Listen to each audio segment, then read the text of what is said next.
ملک صفدر حیات صاحب کی ڈائری سے ایک اور لرزہ خیز قصے کا انکشاف۔ عورت اگر جلاپی اور انتقام کا شکار ہو جائے تو چنگاری بن کر دھیرے دھیرے سلگتی رہتی ہے اور تیز طوفانی ہواؤں میں بھڑک کر شعلہ بن جاتی ہے۔ وہ بھی کچھ یوں ہی بھڑکی کہ کئی گھر جل کر خاک ہو گئے۔ ایک وفا شعار بیوی کی صفاکی کئی جفاکاروں کو سبق سکھانے کا سبب بن گئی۔ کہانی پسند آئے تو لائک اور کمنٹ ضرور کیا کریں۔ وہ موسم سرما کی ایک ٹھنڈی ٹھار صبح تھی۔ جہاں تک مجھے یاد پڑتا ہے جنوری کا پہلا یا دوسرا ہفتہ تھا۔ ان دنوں سردی اپنے عروج پر ہوتی ہے اور اس سال تو موسم سرما بڑی آن بان سے وارد ہوا تھا۔ اکتوبر کے آغاز سے ہی فضا میں ٹھنڈک رچ بس گئی تھی۔ آثار و اتوار سے یہی لگتا تھا کہ اس بار موسم سرما مارچ تک کھینچا چلا جائے گا۔ رگوں میں خون منجمد کر دینے والی سردی نے کاروبار حیات کے ساتھ ہی حواس اور احساسات کو بھی معطل کر کے رکھ دیا تھا۔ میرا پیشہ ان حالات میں بھی کسی نرمی اور سستی کی اجازت نہیں دیتا، لہٰذا میں اس برفیلی صبح بھی حسب معمول تیار ہوا اور اپنی سیٹ پر جا بیٹھا۔ اگلے ہی لمحے حوالدار نبی جان میرے کمرے میں آ گیا۔ اس کے چہرے پر گمبھیرتا دیکھ کر میں چونک اٹھا۔ اس سے پہلے میں اس سے کوئی استفسار کرتا وہ اضطراری لہجے میں بولا، ملک صاحب، اچھا ہوا آپ آ گئے، ورنہ میں تو آپ کے کوارٹر کی طرف آ رہا تھا۔ کیوں بھائی؟ میں پوری طرح حوالدار کی جانب متوجہ ہو گیا۔ خیریت تو ہے نا؟ خیریت نہیں ہے جناب، وہ تشویش بھرے لہجے میں بولا۔ میں نے گہری سنجیدگی سے پوچھا، آخر ہوا کیا ہے؟ ایک عورت قتل ہو گئی ہے جناب۔ کون عورت؟ میں سیدھا ہو کر بیٹھ گیا۔ یہ قتل کہاں کس جگہ ہوا ہے؟ عورت کا نام عابدہ بتایا جاتا ہے، حوالدار نے وضاحت کرتے ہوئے بولا۔ اس کی لاش ادھر بیری والی کھو کے پاس پڑی ہے۔ بیری والا کھو؟ میں نے پرسوچ انداز میں کہا، وہ کھو جو ریلوے لائن کے اس پار کھیتوں میں ہے؟ جی ہاں، میں اسی کھو کی بات کر رہا ہوں۔ میں ان دنوں قصبہ رائے پور کے تھانے میں تعینات تھا اور یہاں میری تعیناتی کو بھی صرف 3 ماہ ہوئے تھے، لہٰذا میں یہ دعویٰ کرنے کی پوزیشن میں نہیں تھا کہ میں اس علاقے اور وہاں بسنے والے لوگوں سے اچھی طرح واقف ہوں۔ یہ قصبہ دراصل ایک سڑک اور ریلوے لائن کے بیچ واقع تھا۔ ہمارا تھانہ سڑک کے کنارے بس سٹاپ کے ساتھ تھا۔ ریلوے لائن کی دوسری طرف سرسبز و شاداب کھیتوں کا ایک وسیع و عریض سلسلہ تا حد نگاہ پھیلا ہوا تھا۔ ریلوے لائن سے ایک کچی پگڈنڈی کھیتوں کے سمت جاتی تھی۔ مذکورہ بیری والا کھو اسی پگڈنڈی کے ساتھ تھوڑے سے فاصلے پر تھا۔ میں نے حوالدار نبی جان کی آنکھوں میں دیکھتے ہوئے سوال کیا، شہرت کی قتل کی اطلاع کون لے کر آیا ہے؟ آیا تھا، حوالدار نے ٹھوس انداز میں جواب دیا۔ اس بندے کا نام مرتضیٰ ہے، ابھی تھوڑی دیر پہلے ہی واپس گیا ہے۔ مرتضیٰ اسی قصبے کا رہنے والا ہے۔ اس کا گھر مقتولہ عورت کے گھر کے نزدیک ہی ہے۔ مرتضیٰ کے گھر میں کوئی مسئلہ ہے، اس لیے فوراً واپس چلا گیا۔ میں نے گہری سنجیدگی سے کہا، مرتضیٰ نے مقتولہ عورت کے بارے میں اور کیا کیا بتایا ہے؟ اس عورت کا نام عابدہ ہے، نبی بخش نے جواب دیا۔ عمر 30 کے قریب اور وہ ایک شادی شدہ عورت تھی۔ اس کی ایک 4 سالہ بچی بھی ہے۔ مقتولہ کا خاوند ملک سے باہر گیا ہوا ہے۔ مرتضیٰ نے مقتولہ عورت کے بارے میں اور کیا کیا بتایا ہے؟ اس عورت کا نام عابدہ ہے، نبی بخش نے جواب دیا۔ عمر 30 کے قریب اور وہ ایک شادی شدہ عورت تھی۔ اس کی 4 سالہ بچی بھی ہے۔ مقتولہ کا خاوند ملک سے باہر گیا ہوا ہے۔ میں نے پوری توجہ سے نبی جان کی بات سنی اور اس کے خاموش ہونے پر پوچھا، کیا ASI سکندر علی آ چکا ہے؟ نہیں جناب، حوالدار نے نفی میں گردن ہلائی۔ وہ آج ذرا دیر سے آئے گا، اس کا بچہ کل سے بیمار ہے۔ وہ رات جاتے ہوئے مجھے بتا کر گیا تھا۔ ASI سکندر علی کی رہائش اسی قصبے میں تھی، چنانچہ اگر تھانے میں کسی قسم کی ایمرجنسی نہ ہوتی تو وہ رات کو اپنے گھر چلا جایا کرتا تھا۔ مجھے پتا تھا وہ ایک شادی شدہ شخص ہے اور اس کا ایک بیٹا بھی ہے، لیکن یہ بات میرے علم میں نہیں تھی کہ سکندر علی کا بیٹا بیمار ہے۔ میں نے حوالدار سے کہا، نبی جان، 10-15 منٹ میں نکلنے کی تیاری کر لو، تم میرے ساتھ جائے وقوع پر جاؤ گے۔ اوکے ملک صاحب، اس نے فرما برداری سے کہا اور میرے کمرے سے نکل گیا۔ جیسے ہی نبی جان نے تیاری کی اطلاع دی، ہم دونوں تھانے سے نکل کر جائے وقوع کی سمت روانہ ہو گئے۔ نیم پختہ سڑک قصبے کے شمال میں اور ریلوے لائن جنوب میں واقع تھی، جبکہ بیری والا کھو ریلوے لائن کے جنوب میں کھیتوں کے درمیان پگڈنڈی کے کنارے پر تھا۔ ہمیں جائے واردات پر پہنچنے میں بمشکل 10 منٹ لگے ہوں گے۔ اس کنویں کو بیری والا کھو اس لیے کہا جاتا تھا کہ ایک قدیم اور کنگ سائز بیری کے نیچے واقع تھا۔ بیری کے درخت کی بہت سی شاخیں مذکورہ کنویں کے اوپر سائے کی ہوئی تھی۔ جب میں حوالدار نبی جان کے ہمراہ موقع واردات پر پہنچا تو وہاں درجن بھر افراد کو موجود پایا۔ ان کا تعلق اسی گاؤں سے تھا۔ پولیس کو باوردی وہاں دیکھا تو وہ ادھر ادھر ہو گئے۔ میں فوراً عورت کی لاش کے قریب چلا گیا اور بغور اس کا معائنہ کرنے لگا۔ وہ کنویں کی منڈیر کے ساتھ ہی کچھ زمین پر آڑھی ٹیڑھی پڑی تھی۔ پہلی ہی نظر میں مجھے یقین ہو گیا کہ زندگی اس سے روک کر بہت دور جا چکی ہے۔ میں نے مقتولہ کی عمر کا اندازہ 28 اور 30 کے درمیان قائم کیا۔ وہ بلا شبہ ایک حسین و جمیل عورت تھی، لیکن ان لمحات میں اس کی خوبصورتی اور رعنائی مانت پڑ چکی تھی۔ اس کے بدن پر سرخ رنگ کا فلانیل کا لباس تھا جس پر چھوٹے چھوٹے سیاہ پھول بنے ہوئے تھے۔ پاؤں میں بند جوتی تھی جس کا رنگ سیاہ تھا۔ اس کی لاش کے قریب ایک گہرے نیلے رنگ کی ایک گرم شال بھی پڑی نظر آ رہی تھی۔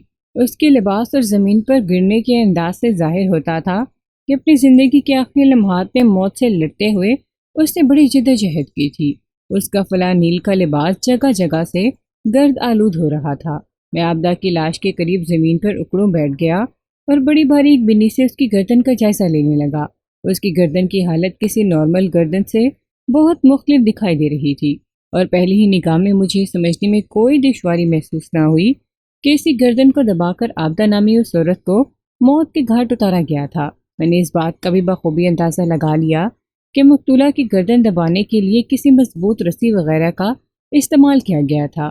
گردن کے محیط پر رسی کے مخصوص دباؤ کے واضح اثرات دیکھے جا سکتے تھے۔ لاش کے تفصیلی معائنے کے بعد میں اٹھ کر کھڑا ہو گیا، پھر حوالدار سے مخاطب ہوتے ہوئے کہا، نبی جان، تم جائے وقوع کے گرد و پیش کا اچھی طرح جائزہ لو۔ جو حکم ملک صاحب۔ میں وہاں موجود لوگوں کی طرح متوجہ ہو گیا اور انہیں مخاطب کرتے ہوئے استفسار کیا، تم میں سے اس بد نصیب کا رشتہ دار کون ہے؟ ہمارے آنے سے پہلے وہ لوگ عورت کی لاش کے قریب جمع تھے، مگر ہمیں دیکھتے ہی وہ کنویں سے دور ہٹ گئے تھے۔ میری پکار پر 50-55 سال کا ایک شخص آگے بڑھا اور ٹوٹے ہوئے لہجے میں بولا، میرا نام وزیر علی ہے، میں عابدہ کا سسر ہوں جی۔ اس سے پہلے کہ میں وزیر علی سے کوئی سوال کرتا، ایک صحت مند شخص تیزی سے آگے بڑھا اور اپنا تعارف کرواتے ہوئے بولا، جناب تھانے دار صاحب، میرا نام راشد ہے، یہ عابدہ میری چھوٹی بہن ہے۔ میرا مطلب ہے یہ میری بہن تھی۔ میں نے چونک کر باری باری وزیر علی اور راشد کی طرف دیکھا۔ وہ دونوں میرے سوال کے جواب پر پوری طرح اترتے تھے۔ یہ بات مجھے معلوم ہو چکی تھی کہ مقتولہ عابدہ اسی قصبے کی رہنے والی تھی اور اس کا خاوند روزگار کے سلسلے میں ملک سے باہر گیا ہوا تھا۔ اپنی معلومات میں اضافے کی خاطر میں نے مقتولہ کے بڑے بھائی سے پوچھ لیا، راشد، کیا تم بھی ادھر رائے پور میں ہی رہتے ہو؟ جی ہاں، اس نے اس بات میں گردن ہلائی۔ ہم پچھلی 3 پیڑھیوں سے اسی گاؤں کے وسینک ہیں جناب۔ وزیر علی کا گھر جنوبی سندھ ریلوے لائن کے قریب ہے اور میں شمالی جانب رہتا ہوں۔ آپ تھانے سے آئیں تو پہلے میرا گھر پڑے گا۔ ٹھیک ہے، میں تم دونوں سے بعد میں باری باری بات کروں گا، پہلے موقع کی ضروری کارروائی مکمل ہو جائے۔ وہ دونوں خاموش ہو کر پیچھے ہٹ گئے، لیکن میں نے ایک بات خاص طور پر محسوس کی کہ ان کے مابین کوئی خوشگوار تعلقات نہیں تھے۔ دونوں ایک دوسرے سے کھینچے کھینچے نظر آتے تھے اور کوشش کر کے ذرا دور دور کھڑے ہوئے تھے۔ میں ان کی باہمی رنجش کو نوٹ کیے بنا نہ رہ سکا۔ میں نے لوگوں کو موقع واردات سے اس لیے بھی دور کر دیا تھا کہ عین ممکن تھا مجھے قاتل تک رسائی حاصل کرنے کے لیے کھرا وغیرہ اٹھانے کی ضرورت پیش آ جاتی۔ میں نے موقع پر موجود دیگر افراد سے بھی پوچھ گچھ کی، لیکن وہ اس واقعہ قاتل کے حوالے سے کوئی اہم بات نہ بتا سکے۔ مجھے امید تھی کہ راشد اور وزیر علی سے ہونے والی بات چیت ضرور نتیجہ خیز ثابت ہوگی۔ ان دونوں کے دلوں اور ذہنوں میں پائے جانے والے تفاوت کو میں نے بڑی وضاحت سے نوٹ کیا تھا۔ میں اس پوچھ تاچھ میں مصروف ہی تھا کہ حوالدار تیز قدموں سے چلتے ہوئے میری طرف آ گیا۔ اس کے چہرے سے دبا دبا جوش جھلک رہا تھا۔ اس نے اپنے ہاتھوں کو نمایاں کر رکھا تھا اور مجھے اس کے ہاتھوں میں ایک رسی سی دبی ہوئی نظر آ رہی تھی۔ میں پوری طرح اس کی جانب متوجہ ہو گیا۔ وہ میرے قریب آ کر ہی جان خیز لہجے میں بولا، ملک صاحب، یہ دیکھیں کیا ملا ہے۔ یہ کہتے ہوئے اس نے مذکورہ رسی میری طرف بڑھا دی۔ وہ ایک بٹی ہوئی ایسی رسی تھی جو عام طور پر چارپائی کے ادوائن وغیرہ کے لیے استعمال کی جاتی ہے۔ میں مقتولہ کی گردن کا تفصیلی جائزہ لے چکا تھا، لہٰذا اس رسی کو دیکھتے ہی میرے ذہن میں ایک جھماکا سا ہوا اور پہلا خیال یہی ابھرا کہ عابدہ کا گلا اسی رسی کی مدد سے دبایا گیا ہوگا۔ یہ میرے ایک پوری تاثر تھا، حالانکہ نبی جان نے اس حوالے سے کوئی بات نہیں کی تھی۔ تاہم میرے اس تاثر کے قیام میں حوالدار کے جوش و جذبے کا اغلب ہاتھ تھا۔ مجھے یقین تھا وہ بھی میرے ہی انداز میں سوچ رہا تھا۔ میں نے مذکورہ رسی اس کے ہاتھ سے لے لی، پھر اسے اپنے ہاتھوں میں گھما کر نبی جان سے پوچھا، یہ تمہیں کہاں سے ملی ہے؟ جناب، یہ کھو کی پرلی طرف سے ملی ہے۔ یہ بتاتے ہوئے اس نے ریلوے لائن کی جانب اشارہ کیا۔ ادھر کھیتوں میں لگ بھگ 20 فٹ کے فاصلے پر پڑی تھی۔ نبی جان، کیا یہ تمہارے خیال میں رسی اعلی قتل کی حیثیت کی عامل ہو سکتی ہے؟ بالکل ٹھیک کہا آپ نے، وہ سرسراتی ہوئی آواز میں بولا۔ میں تو اسی انداز میں سوچ رہا ہوں۔ آپ نے مقتولہ کی گردن کی حالت دیکھی ہے نا؟ بڑی اچھی طرح دیکھی ہے نبی جان، میں نے گمبھیر انداز میں کہا۔ میں نے آئندہ چند منٹ میں حوالدار کی مدد سے جائے وقوع کا نقشہ تیار کیا، پھر بیری والے کوہ کے آس پاس کا وہ حصہ حصار زدہ بنا دیا جہاں سے قاتل کے سوراخ کے سلسلے میں کھرا وغیرہ ملنے کے روشن امکانات تھے۔ اس مقصد کے لیے میں نے کھوٹے اور رسی منگوا کر مطلوبہ حصے کے گرد ایک باڑ سے کھینچ دی۔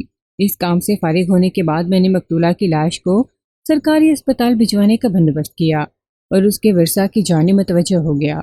وزیر علی اور راشدی دو ایسی پارٹیاں تھیں جن سے پوچھ گچھ کے نتیجے میں کوئی ایسی بات سامنے آ سکتی تھی جو قتل کے اس کیس کو حل کرنے میں مددگار ثابت ہو سکتی۔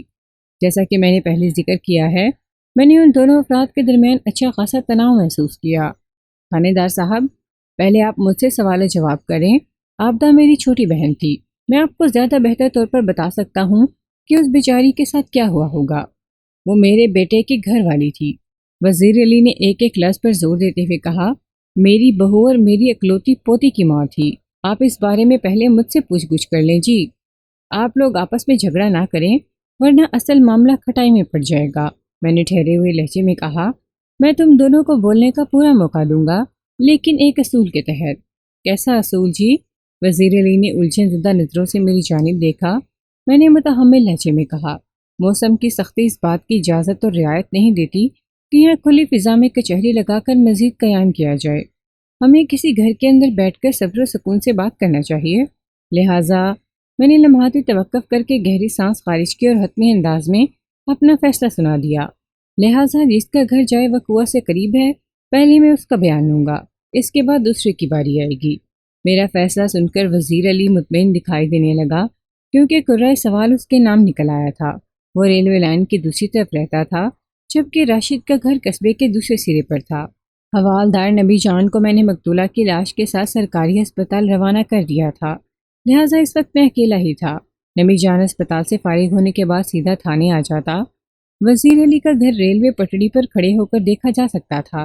ریلوے لائن اور اس کے گھر کے درمیان کم و بیش 50-60 گز کا فاصلہ رہا ہوگا۔ وزیر علی کا گھر ایک روایتی کچا مکان تھا۔ ریلوے لائن کی طرف پائے جانے والے اکثر مکانات کے آگے چھوٹے موٹے باغیچے اور سبزیاں وغیرہ کی کیاریاں بنی دکھائی دیتی ہیں۔ گاؤں دیہات کے لوگ بہت سی اشیاء ضرورت میں خود کفیل ہوتے ہیں اور گنتی کی چیزیں انہیں خریدنا پڑتی ہیں۔ ان کاموں کے لیے ان میں ذوق و شوق بھی ہوتا ہے اور ان کے پاس وافر وقت بھی موجود ہوتا ہے۔ یہ مجھے راستے میں ہی پتہ چل چکا تھا کہ وزیر علی ایک دکاندار ہے۔ قصبے کے مین بازار میں اس کی پرچون کی دکان تھی۔ گھر میں بسنے والے افراد کی تعداد بھی محدود تھی، یعنی خود وزیر علی اور اس کی بیوی ملکہ، بہو آبدہ، جو اس دنیا کو چھوڑ کر اس دنیا کی باسی ہو چکی تھی، آبدہ کی 4 سالہ بیٹی فاخرہ، اور بس۔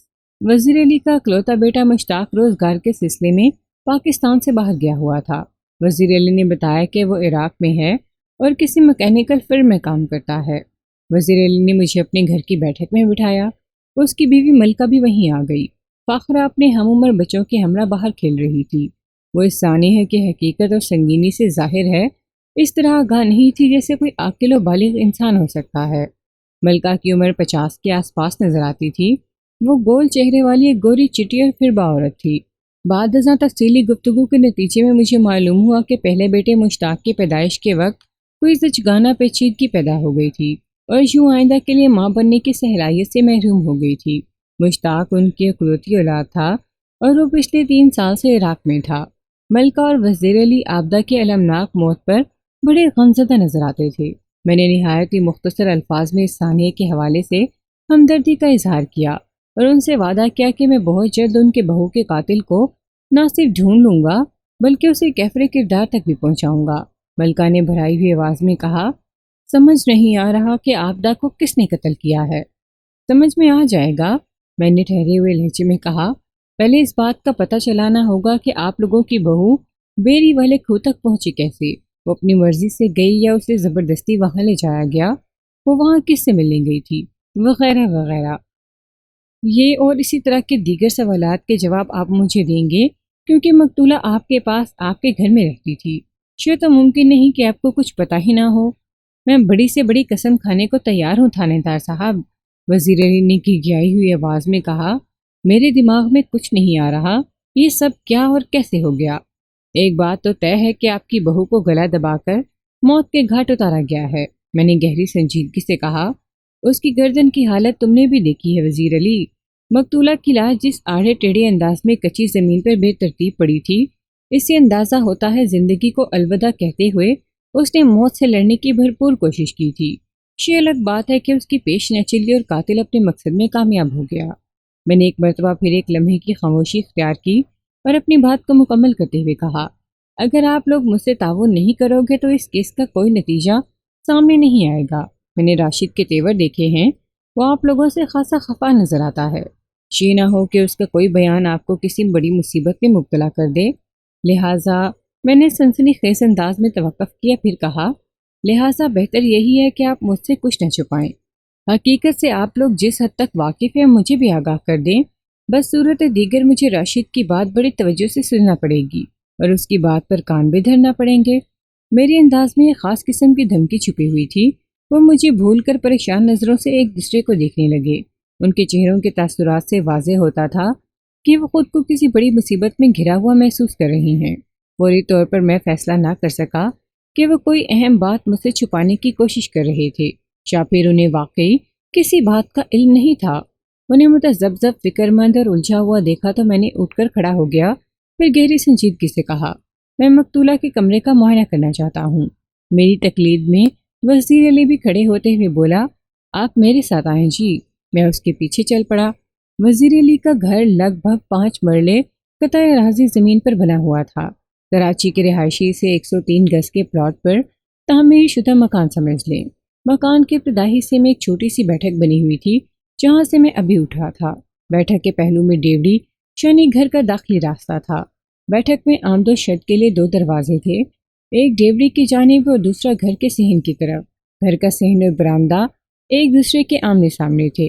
وزیر علی مجھے آبدہ کے کمرے میں لے آیا۔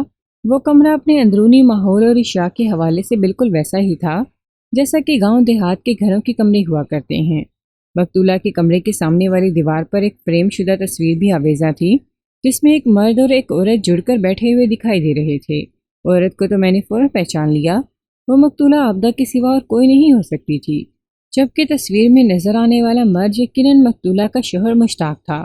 میں نے اپنے اندازے کی تصدیق کی خاطر فریم کی جانب اشارہ کرتے ہوئے پوچھا، وزیر علی، کیا یہ تمہارا بیٹا ہے؟ آپ نے بالکل ٹھیک پہچانا ہے تھانے دار صاحب۔ وہ اس بات میں گردن ہلاتے ہوئے بولا، یہ فوٹو ان کی شادی کے فوراً بعد کی ہے، اس وقت تک فاخرہ پیدا نہیں ہوئی تھی۔ ان کی شادی کے 2 سال بعد اس دنیا میں آئی تھی۔ اب ماشاءاللہ وہ پورے 4 سال کی ہو گئی ہے اور مشتاق کو عراق گئے لگ بھگ 3 سال ہو گئے ہیں۔ میں نے پھولے ہوئے گالوں والے مشتاق کی تصویر کو گھورتے ہوئے کہا، میرے محتاط اندازے کے مطابق مشتاق ایک پستہ کامت اور فربا شخص ہونا چاہیے تھا۔ وزیر علی نے میرے سوال کے جواب میں بتایا، جی ہاں، فاخرہ 1 سال کی تھی جب مشتاق کو ملک سے باہر جانے کا موقع مل گیا۔ میں نے اس پر زور دیا کہ وہ اس موقع سے فائدہ اٹھانے میں ایک لمحے کی دیر نہ لگائے۔ اگر وہ چند سال ملک سے باہر لگائے گا تو اس کی زندگی بن جائے گی۔ میری بات اس کی سمجھ میں آ گئی اور وہ عراق چلا گیا۔ کیا ان 3 سالوں میں تمہارا بیٹا تم سے ملنے پاکستان آیا ہے؟ میں نے وزیر علی سے سوال کیا۔ وزیر علی نے جواب دیا، نہیں جناب، وہ ان 3 سالوں میں ہم سے ملنے کے لیے ایک مرتبہ بھی یہاں نہیں آیا۔ البتہ 2-3 ماہ میں اس کی خیر خیریت کا خط آ جاتا ہے اور جواب میں ہم بھی اسے خط لکھ دیتے ہیں۔ بات دراصل یہ ہے کہ وہ 5 سال کا عزم لے کر عراق گیا تھا اور پروگرام یہی تھا کہ ان 5 سالوں میں وہ خوب محنت کرے گا، وہ اتنا جمع کر لے گا کہ یہاں واپس آنے کے بعد اسے کسی قسم کی محتاجی نہیں رہے گی، وہ بڑی آسانی سے کوئی بھی کاروبار شروع کر لے گا۔ لیکن اس نے جملہ نامکمل چھوڑ کر ایک افسردہ سے سانس خارج کی، پھر دل گرفتہ لہجے میں بولا، لیکن اس واقعے کے بعد تو مشتاق کو پاکستان آنا ہی پڑے گا۔ میں آج یا کل کسی وقت بھی بڑے ڈاک خانے پر جا کر مشتاق کو تار بھیجتا ہوں تاکہ وہ جتنی جلدی ممکن ہو یہاں آ جائے۔ وزیر علی کے ادا کیے ہوئے ایک ایک الفاظ سے پریشانی ٹپکتی تھی۔ قتل کی اس واردات نے اسے ہلا کر رکھ دیا تھا۔ میں نے اس کی کیفیت کے پیش نظر دوستانہ لہجے میں کہا، وزیر علی، تمہارا بیٹا جس عراقی میکینیکل فرم میں کام کرتا ہے اس کا نام پتہ تو ہوگا تمہارے پاس؟ جی بالکل ہے، وہ جلدی سے اس بات میں گردن ہلاتے ہوئے بولا، میں نے مشتاق کے سارے خط سنبھال کر رکھے ہوئے ہیں۔ شروع کے خطوط میں اس نے اپنی کمپنی کے بارے میں بڑی تفصیل سے لکھا تھا، کمپنی کا نام، ایڈریس، فون نمبر وغیرہ سب ہے میرے پاس۔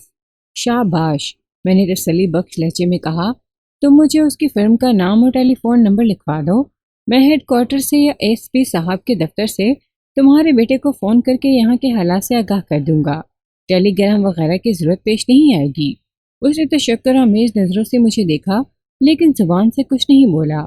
وزیر علی، میں ایک مرتبہ پھر نرمی سے پوچھ رہا ہوں کہ اگر تم اپنی بہو کے پیش آنے والے واقعے کے بارے میں ذرا سا بھی جانتے ہو تو خاموش نہیں رہو۔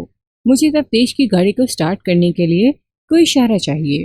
وہ متذبذب انداز میں بولا، تھانے دار صاحب، آبدہ کا تو کوئی دشمن بھی نہیں تھا، سمجھ میں نہیں آتا وہ گھر سے کیسے نکلی اور بیری والے کھو پر کیا لینے گئی تھی جو کسی نے اس کی گردن دبا کر زندگی سے محروم کر دیا۔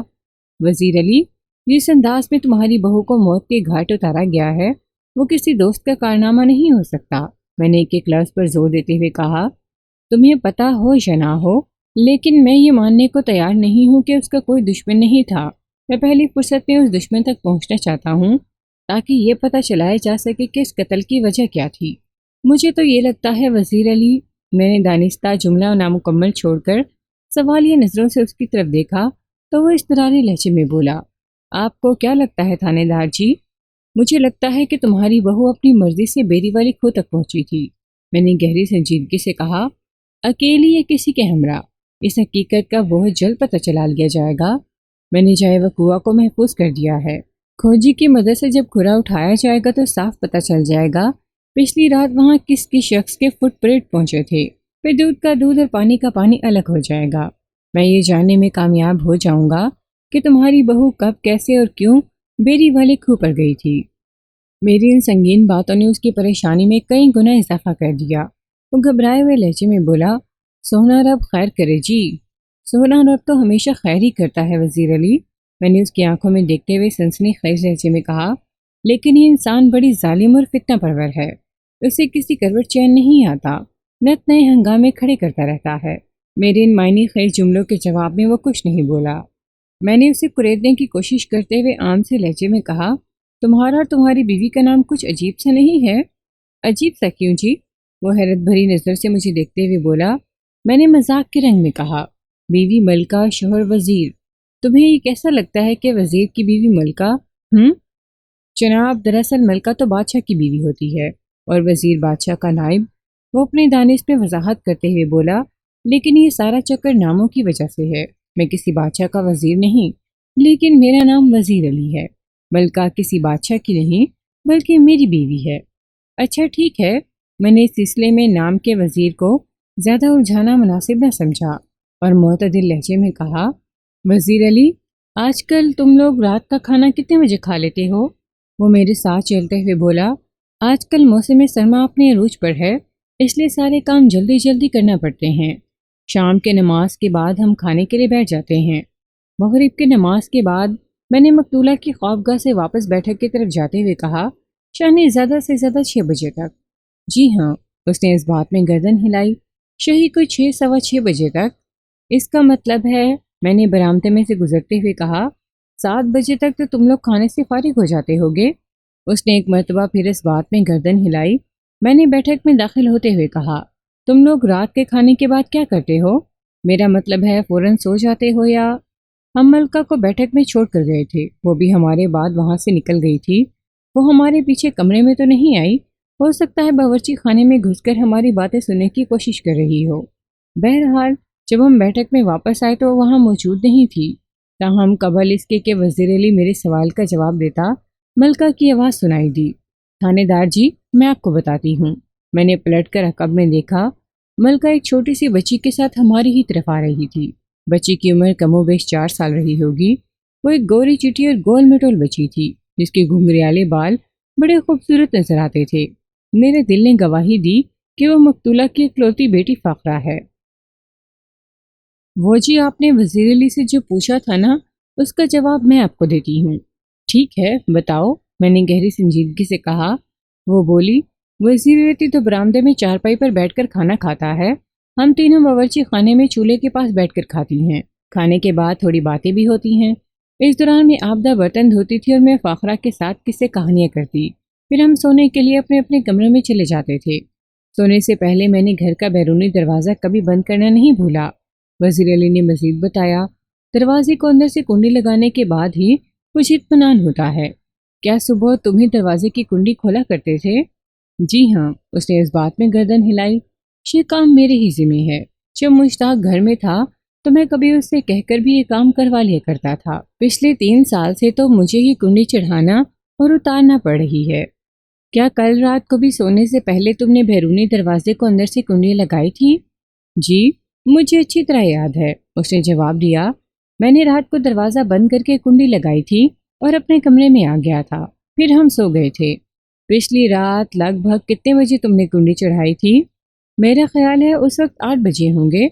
جب تم بیرونی دروازے کو کنڈی لگانے گئے تو اس وقت تمہاری بہو سو چکی تھی؟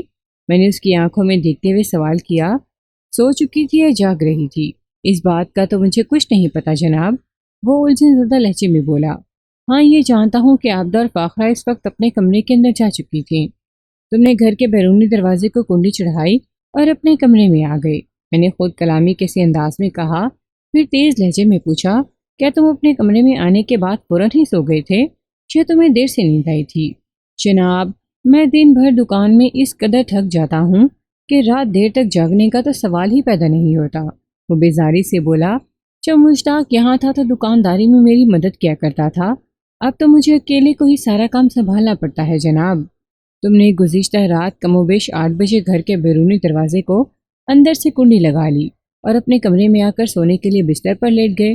میں نے ایک مرتبہ پھر خیال انگیز لہجے میں کہا، اور پھر تم فوراً ہی سو گئے، یعنی 8:30 یا زیادہ سے زیادہ 9 بجے تک تم گہری نیند میں جا چکے تھے۔ جی، آپ بالکل ٹھیک کہہ رہے ہیں۔ پچھلی رات میرے سر میں درد بھی ہو رہا تھا۔ میں نے ملکہ سے کہا کہ وہ میرا سر دبا دے۔ یہ ہلکے ہلکے میرا سر دبانے لگی۔ مجھے ایسا سکون ملا کہ پتہ ہی نہ چلا کب میں سو گیا۔ ٹھیک ہے، میں وزیر علی کو چھوڑ کر اس کی بیوی ملکہ کی جانب متوجہ ہو گیا اور اس کی آنکھوں میں دیکھتے ہوئے پوچھا، پچھلی رات جب وزیر علی سو گیا تو اس کے بعد تم کیا کرتی رہی تھی؟ میں نے کیا کرنا تھا جی، وہ ایک گہری سانس خارج کرتے ہوئے بولی۔ جب وزیر علی کے خراٹوں کی آواز ابھرنے لگی تو میں بھی اپنی چارپائی پر جا کر لیٹ گئی تھی۔ کیا تمہیں لیٹتے ہی نیند آ گئی تھی؟ نہیں جی، اس نے نفی میں گردن جھٹکی اور بتایا، میں تھوڑی دیر تک جاگتی رہی تھی۔ تھوڑی دیر تک؟ میں نے بدستور گہری سنجیدگی سے پوچھا، 10 منٹ، 20 منٹ، 30 منٹ؟ میرا خیال ہے میں کوئی آدھے گھنٹے تک جاگتی رہی تھی، ملکہ نے بتایا۔ میں نے پوچھا، اس آدھے گھنٹے میں تم نے گھر کے اندر کسی قسم کی آواز ابھرتے سنی تھی، خاص طور پر صحن یا بیرونی دروازے کی جانب سے؟ نہیں جی، میں نے ایسی کوئی آواز نہیں سنی تھی، وہ نفی میں سر ہلاتے ہوئے بولی۔ میں سمجھ رہی ہوں آپ یہ سوال کس حوالے سے کر رہے ہیں، وہ لمحے بھر کے لیے متوقف ہوئی، پھر اضافہ کرتے ہوئے بولی، آپ یہی اندازہ لگانے کی کوشش کر رہی ہیں نا کہ اگر آبدہ خود ہی گھر سے نکلی تھی تو میں نے اس کی جاتے ہوئے قدموں کی آواز سنی ہوگی، ہے نا؟ تمہارا اندازہ بڑی حد تک درست ہے ملکہ، میں نے تائیدی انداز میں کہا، لیکن اس سلسلے میں مجھے کوئی ابہام یا غلط فہمی نہیں کہ آبدہ خود اپنی مرضی سے گئی تھی۔ اگر اس کے ساتھ کسی قسم کی زور زبردستی کی گئی ہوتی تو اس کے آثار گھر کے مختلف حصوں میں ضرور دکھائی دیتے اور وہ ہنگامہ مچتا کہ آپ دونوں لمبے تان کر پڑے سوتے نہ رہتے۔ یہ تو آپ بالکل ٹھیک کہہ رہے ہیں جناب، گھر کے اندر یا باہر کسی قسم کے افراتفری نظر نہیں آتی، جس کا مطلب ہے میں نے اس کی بات مکمل ہونے سے پہلے ہی کہہ دیا کہ تمہاری بہو آبدہ آپ کی مرضی سے گھر سے نکلی تھی۔ وہ دونوں معتجب نظروں سے ایک دوسرے کو دیکھنے لگے۔ میں نے پوچھا، اس گھر میں صبح سب سے پہلے کون اٹھتا ہے؟ میں، وزیر علی نے جواب دیا۔ عام طور پر میں ہی پہلے اٹھتا ہوں، میں ملکہ کو جگاتا ہوں اور ملکہ جا کر آبدہ کو اٹھاتی ہے، میرا مطلب ہے اٹھاتی تھی، اب تو وہ کبھی نہ اٹھنے کے لیے سو چکی ہے۔ بات کے اختتام پر اس کی آواز بھر آ گئی۔ میں اس کے صدمے کو اچھی طرح سمجھ رہا تھا، لیکن میں اس دکھ کو کم کرنے کے لیے فوری طور پر ان کے لیے کچھ نہیں کر سکتا تھا۔ میں نے ٹھہرے ہوئے لہجے میں استفسار کیا، وزیر علی، کیا صبح بھی تم ہی سب سے پہلے اٹھے تھے؟ نہیں جی، آج ملکہ کی آنکھ مجھ سے پہلے کھل گئی تھی، اور اس کی بھی ایک وجہ ہے، وہ میرے سوال کے جواب میں بتانے لگا۔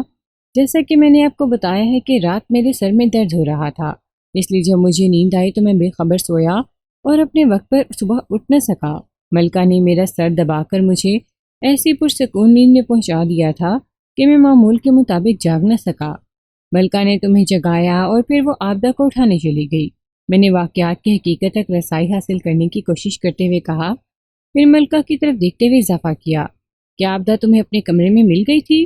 نہیں جناب، وہ کمرے میں موجود نہیں تھی، اس نے جواب دیا۔ فاخرہ گہری نیند سو رہی تھی۔ آبدہ کو کمرے میں نہ پا کر مجھے حیرت تو ہوئی، لیکن پھر میں نے سوچا کہ شاید وہ باتھ روم میں ہو۔ میں واپس اپنے کمرے میں آ رہی تھی کہ بیرونی دروازے پر دستک ہوئی۔ میں کمرے کی طرف آنے کے بجائے دروازے کی طرف بڑھ گئی۔ ملکہ سانس لینے کے لیے متوقف ہوئی تو وزیر علی نے کہا، میں رات کو دروازے کی کنڈی چڑھا کر سویا تھا، لیکن جب صبح دروازے کی آواز سن کر ملکہ دروازے پر پہنچی تو اس کی کنڈی کھلی ہوئی تھی۔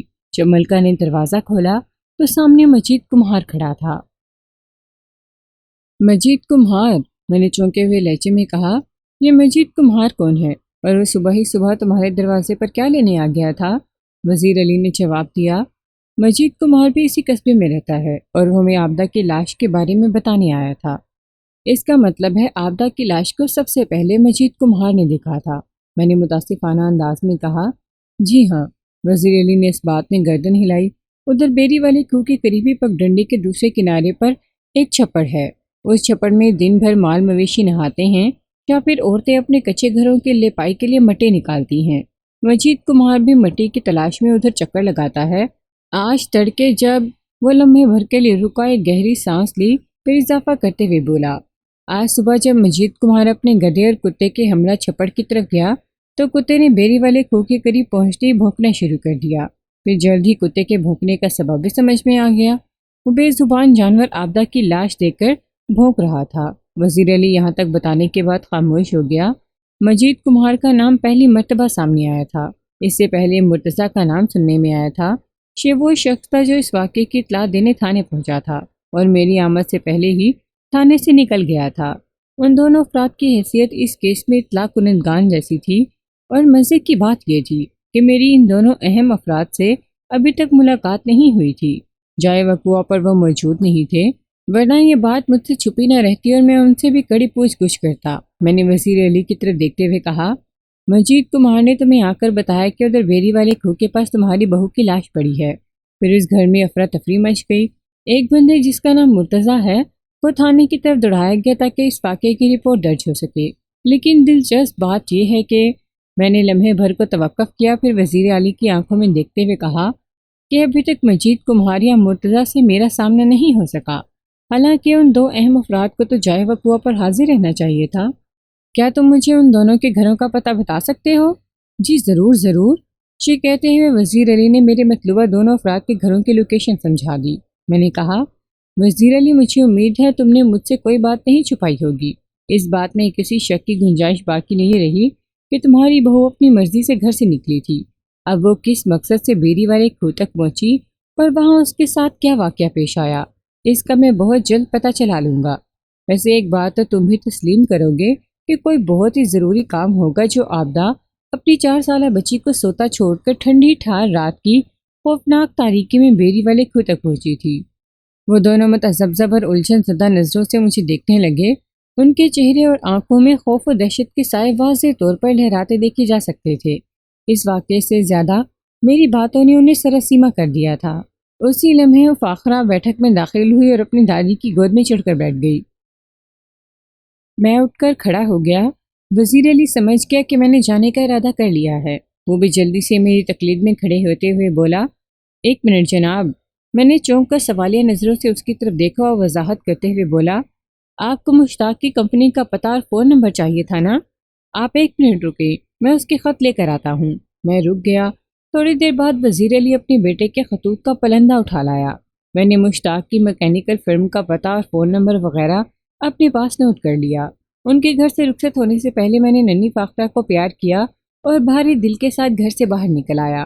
وزیر علی میرے ساتھ ہی باہر آیا تھا۔ اس نے مجھ سے پوچھا، آبدہ کی لاش کب تک ہمیں مل جائے گی؟ میرا خیال ہے کل شام یا پھر پرسوں، میں نے پرسوچ لہجے میں کہا۔ ویسے تم اپنے ذہن میں پرسوں کا دن ہی رکھو، اور آپ مشتاق کو کب فون کریں گے؟ یہ کام تو میں آج ہی کر دوں گا۔ اچھا ہے مشتاق پرسوں تک یہاں پہنچ جائے، وہ بھرائی ہوئی آواز میں بولا، تاکہ اس کی موجودگی میں لاش کے کفن دفن کا بندوبست کیا جا سکے۔ انشاءاللہ ایسا ہی ہوگا، میں نے آسمان کی طرف دیکھتے ہوئے کہا۔ وزیر علی نے بڑے بھرپور انداز میں میرا شکریہ ادا کیا اور میں وہاں سے رخصت ہو ہی رہا تھا کہ اے ایس آئی سکندر علی کو اپنی طرف آتے دیکھا۔ مقتولہ کے بھائی راشد کا گھر قصبہ رائے پور کے سامنے والے حصے میں واقع تھا۔ یہ جگہ میرے تھانے سے بہت قریب تھی۔ راشد کے گھر کی طرف جاتے ہوئے میں نے اے ایس آئی سکندر سے استفسار کیا، سکندر علی، تمہارے بیٹے کو کیا ہو گیا ہے؟ حکیم جی نے نمونیا بتایا ہے، اس نے بھرائی ہوئی آواز میں جواب دیا۔ اب اس کی طبیعت کیسی ہے؟ میں نے ہمدردی بھرے لہجے میں پوچھا۔ حکیم نے علاج شروع کیا یا نہیں؟ علاج پچھلے 2 دن سے جاری ہے ملک صاحب، سکندر علی نے بتایا۔ کوئی واضح فرق تو محسوس نہیں ہوتا، لیکن حکیم جی بہت پر امید ہیں۔ انہوں نے کہا ہے آنے والے 1-2 دن میں بچہ ٹھیک ہو جائے گا، لیکن مکمل صحت یابی میں 8-10 دن مزید لگیں گے۔ اللہ تمہارے بیٹے کو جلد از جلد صحت یاب کرے، میں نے دعائیہ انداز میں کہا۔ آمین۔ سکندر علی اسی قصبے کا رہائشی تھا، لہٰذا میں یہ کہہ سکتا تھا کہ وہ یہاں کے لوگوں کے بارے میں مجھ سے کہیں زیادہ واقفیت رکھتا تھا۔ آبدہ کے قتل کے معمے کو حل کرنے کے لیے سکندر علی میری بھرپور مدد کر سکتا تھا۔ صبح وہ تھانے میں موجود نہیں تھا، ورنہ میں تو اسے ہی جائے وقوع پر اپنے ساتھ لانا چاہتا تھا۔ میں نے اس کے ہمراہ راشد کے گھر کی طرف بڑھتے ہوئے پوچھا، سکندر علی، تمہیں پتہ تو چل چکا ہوگا اس علاقے میں قتل کی واردات ہو گئی ہے۔ وزیر علی کریانہ فروش کی بہو کو کسی نے گلا دبا کر موت کے گھاٹ اتار دیا ہے۔ ادھر بیری والے کھو کے پاس مقتولہ کی لاش پڑی ملی ہے۔ ملک صاحب، یہ سارے حالات میرے علم میں آ چکے ہیں، وہ ٹھہرے ہوئے لہجے میں بولا۔ مجھے یہ بھی پتہ چلا ہے کہ آپ نے مقتولہ آبدہ کی لاش کو حوالدار کے ہاتھ پوسٹ مارٹم کے لیے سرکاری ہسپتال بھجوا دیا ہے۔ میں صرف جائے وقوع پر نہیں گیا، باقی ہر بات میرے علم میں ہے جناب۔ جائے وقوع کے گرد رسی کا حصار کھینچ کر میں نے اسے محفوظ بنا دیا ہے، میں نے گہری سنجیدگی سے کہا۔ اب تک میں نے اس کیس کے سلسلے میں جو پوچھ پرچھ کی ہے، اس سے ظاہر ہوتا ہے کہ کوئی سیدھی سادی قتل کی واردات نہیں، بلکہ اس خونین واقعے کے پیچھے کوئی نہایت ہی اہم راز چھپا ہوا ہے۔ اور یہ راز، میں نے معنی خیز انداز میں جملہ ادھورا چھوڑ کر اے ایس آئی کی آنکھوں میں دیکھا اور کہا، یہ راز صرف تمہاری مدد سے ہی حل کیا جا سکتا ہے۔ میں ہر قسم کی مدد کے لیے تیار ہوں ملک صاحب، وہ مضبوط لہجے میں بولا۔ آپ مجھے ٹھیک ٹھیک بتائیں کہ کرنا کیا ہے۔ ہم اس موضوع پر تفصیلی بات شام میں کریں گے، میں نے کہا۔ وہ الجھن زدہ نظروں سے میری طرف دیکھتے ہوئے بولا، اور تب تک ملک صاحب؟ تب تک ہم چند بنیادی کام نپٹائیں گے، میں نے سمجھانے والے انداز میں کہا۔ میں مقتولہ کے بھائی راشد کی طرف جا رہا ہوں، اس سے مختصر ملاقات کر کے میں تھانے جاؤں گا اور پھر مجھے ایس پی صاحب کے آفس جانا ہے۔ چند محکمہ جاتی کاموں کے علاوہ مجھے وہاں سے عراق ایک فون بھی کرنا ہے، تاکہ مقتولہ کے شوہر مشتاق کو اس سانحے کی اطلاع دی جا سکے۔ پھر میری واپسی شام تک ہی ہو سکے گی۔ تب تک تم بھی 2-4 ضروری کام کر لو، جن میں سے ایک کام تو 2 بندوں کا تفصیلی انٹرویو کرنا ہے، مجید اور مرتضیٰ۔ ٹھیک ہے ملک صاحب، میں ان دونوں بندوں کو اچھی طرح قرید لوں گا، وہ پورا اعتماد لہجے میں بولا۔ پھر پوچھا، مجھے اور کیا کرنا ہے؟ بابا جلال الدین کو ڈھونڈ کر فوراً کام پر لگا دو، میں نے ٹھہرے ہوئے لہجے میں کہا۔ میں تمہیں بتا چکا ہوں کہ میں نے جائے وقوع کو محفوظ کر دیا ہے، اس طرح جلال الدین کا کام آسان ہو جائے گا۔ اس سے کہہ دینا کہ وزیر علی کے گھر سے لے کر بیری والے کھو تک کے راستے کو اچھی طرح کنگھالا ہے۔ تم میری بات سمجھ رہے ہو نا؟ اچھی طرح سمجھ رہا ہوں جناب۔ مجھے تم سے یہی امید تھی سکندر، میں نے ستائشی لہجے میں کہا۔ وہ میرا شکریہ ادا کر کے رخصت ہو گیا۔ جلال الدین عرف بابا جلالہ ایک عمر رسیدہ کھوجی تھا، اپنے کام میں ایسا ماہر کہ کوئی دوسرا دور دور تک نظر نہیں آتا تھا۔ میں نے اے ایس آئی سکندر علی سے اسی باب جلالہ کی خدمات حاصل کرنے کو کہا تھا۔ راشد بڑی بےتابی سے میرا انتظار کر رہا تھا۔ جیسے ہی میں اس کے گھر پہنچا، اس نے مجھے ایک الگ کمرے میں بٹھایا اور گہری سنجیدگی سے موجودہ صورتحال پر گفتگو کرنے لگا۔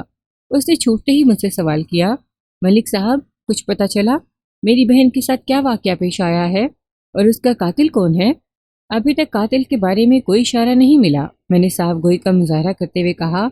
وزیر علی اور اس کی بیوی ملکہ سے جو باتیں ہوئی ہیں، ان سے کوئی نتیجہ برآمد نہیں ہوا۔ وہ اس واقعے اور آبدہ کے قاتل کے بارے میں کچھ نہیں جانتے۔ میں نے کھوجی کو کھرے کے کام پر لگا دیا ہے، انشاءاللہ شام تک کوئی نتیجہ سامنے آ جائے گا۔ کھوجی تو اپنی جگہ کام کرتا ہی رہے گا ملک صاحب، وہ معنی خیز لہجے میں بولا، لیکن آپ وزیر علی پر توجہ دیں، وہ اتنا سیدھا نہیں جتنا اوپر سے نظر آتا ہے۔ اس کی بات نے مجھے چونکنے پر مجبور کر دیا۔ جائے وقوع پر بھی میں نے راشد کے تیوروں کا مشاہدہ کیا تھا۔ وہ وزیر علی سے خاصا نالاں اور خفا نظر آتا تھا۔ ان دونوں کے بیچ ضرور کوئی ایسا بیچ موجود تھا جس کو کھولنا ضروری تھا۔ میں نے اس کی آنکھوں میں دیکھتے ہوئے گہری سنجیدگی سے کہا، راشد، تم کہنا کیا چاہتے ہو؟ میرے سوال کے جواب میں راشد نے بتایا، جناب اگر میرا بس چلے تو اس شخص کو میں اتنے جوتے ماروں کہ اس کے سر پر ایک بال نہ رہے۔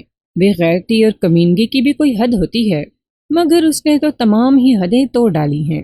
میں تو ابھی تک یہ سمجھ رہا تھا کہ راشد محض وزیر علی کو ناپسند کرتا ہے، لیکن راشد کے حالیہ غصیلے انداز سے ظاہر ہوتا تھا کہ وہ اسے شدید نفرت کرتا ہے۔ یہ اس کیس کا ایک نیا انوکھا اور سنسنی خیز زاویہ تھا۔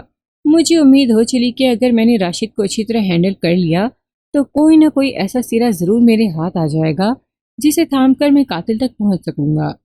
میں نے بڑی توجہ سے اس کی بات سنی اور اس کے خاموش ہونے پر کہا، راشد تم مجھے تفصیل سے بتاؤ کہ وزیر علی سے تمہیں کیا شکایات ہیں؟ شکایات؟ وہ سکلوتے لفظ کو چباتے ہوئے بولا، جناب بات شکوے اور شکایات کی نہیں ہے، انسان میں انسانیت ہونا چاہیے۔ اس بندے کا میری بہن کے ساتھ جو سلوک ہے وہ بہت ہی غیر انسانی اور غیر اخلاقی ہے۔ میں غصے کی شدت میں وہ جملہ نامکمل چھوڑ کر خاموش ہو گیا۔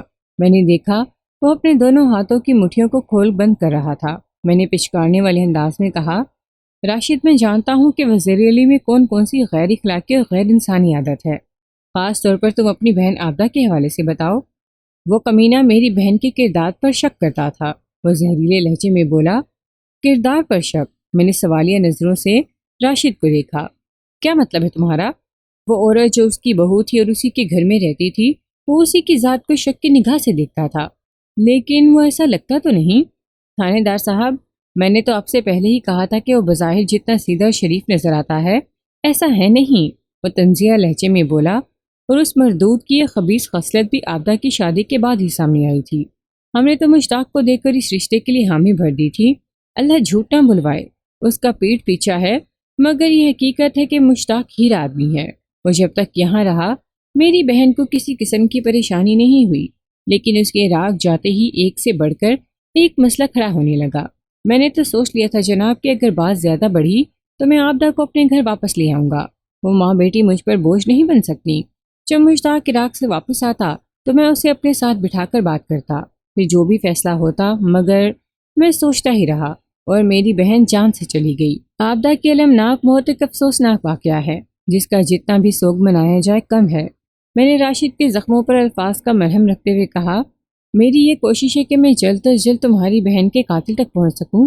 اس سلسلے میں مجھے تمہارے تعاون کی ضرورت ہے راشد۔ تمہاری مدد کے بغیر میں ایک انچ آگے نہیں بڑھ سکتا۔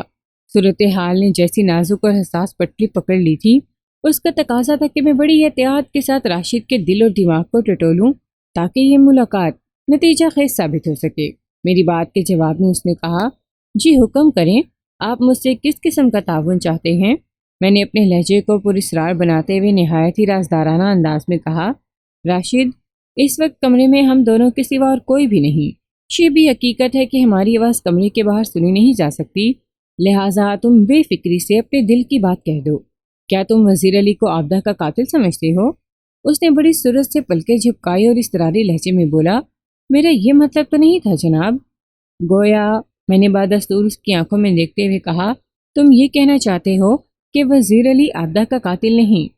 جناب، وہ متذبذب لہجے میں بولا، دراصل میں وزیر علی کے قاتل ہونے یا نہ ہونے کی بات نہیں کر رہا تھا، میں تو اس کی کم ظرفی اور گھٹیا پن کے بارے میں آپ کو بتا رہا تھا۔ اچھا، تو تم صرف یہ کہنا چاہتے تھے کہ وزیر علی کو تمہارے بہن کی کردار پر شک تھا؟ میں نے ٹھہرے ہوئے لہجے میں کہا، جی ہاں، مجھے اس پر اسی بات کا غصہ ہے۔ وہ دانت پیستے ہوئے بولا، کیا اس حوالے سے اس نے کسی شخص کا نام بھی لیا تھا؟ میں نے پوچھا، میرا مطلب ہے مقتولہ کے کردار کے حوالے سے۔ جی نہیں، ایسا کوئی نام سامنے نہیں آیا۔ وہ نفی میں گردن ہلاتے ہوئے بولا، اور دکھ کی بات تو یہ ہے کہ اس مردود نے اس سلسلے میں مجھ سے بات نہیں کی، بلکہ غیر کے سامنے بکواس کی، اور اڑتی اڑتی یہ خبر میرے کانوں تک پہنچ گئی۔ اب اس قتل کیس کہانی میں اہم موڑ آنا شروع ہو گئے تھے۔ میں نے محسوس کیا کہ وہ اہم سرا میرے ہاتھ لگنے ہی والا ہے، جس کی تلاش میں پچھلے کئی گھنٹے سے سر کھپا رہا تھا، اور جس کے سہارے میں اپنے ہاتھوں کو قاتل کی گردن تک پہنچا سکتا تھا۔ میں نے راشد کو کھینچنے کی کوشش جاری رکھتے ہوئے پوچھا، اس غیر شخص کا نام کیا ہے؟ جس سے وزیر علی نے اپنی بہو یعنی تمہاری بہن کے بارے میں الٹی سیدھی باتیں کی تھیں؟ راشد نے تلخ لہجے میں جواب دیا، اس بندے کا نام اکرام اللہ ہے۔ اکرام اللہ تمباکو کا کاروبار کرتا ہے اور اس کی دکان وزیر علی کی دکان سے جڑی ہوئی ہے۔ اور اتفاق دیکھیں کہ وہ لمحے بھر کے لیے رکا، ایک گہری سانس خارج کرتے ہوئے بولا، اسی اکرام اللہ کا گھر میرے گھر کے برابر میں واقع ہے۔ وہ دکانداری میں وزیر علی کا پڑوسی ہے اور رہائش گاہی میں میرا پڑوسی۔ بات جب مردوں کی زبان سے نکل کر عورتوں تک پہنچتی ہے تو اس کو سنبھال کر رکھنا مشکل ہو جاتا ہے۔ یہی حال اس معاملے میں بھی ہوا۔ اکرام اللہ نے اپنی بیوی سائرہ سے ذکر کیا، پھر یہ معاملہ میری بیوی تک پہنچا اور مجھے بھی خبر ہو گئی۔ یہ ہے ساری کہانی جناب۔ کہانی خاصی خطرناک اور الجھی ہوئی ہے راشد۔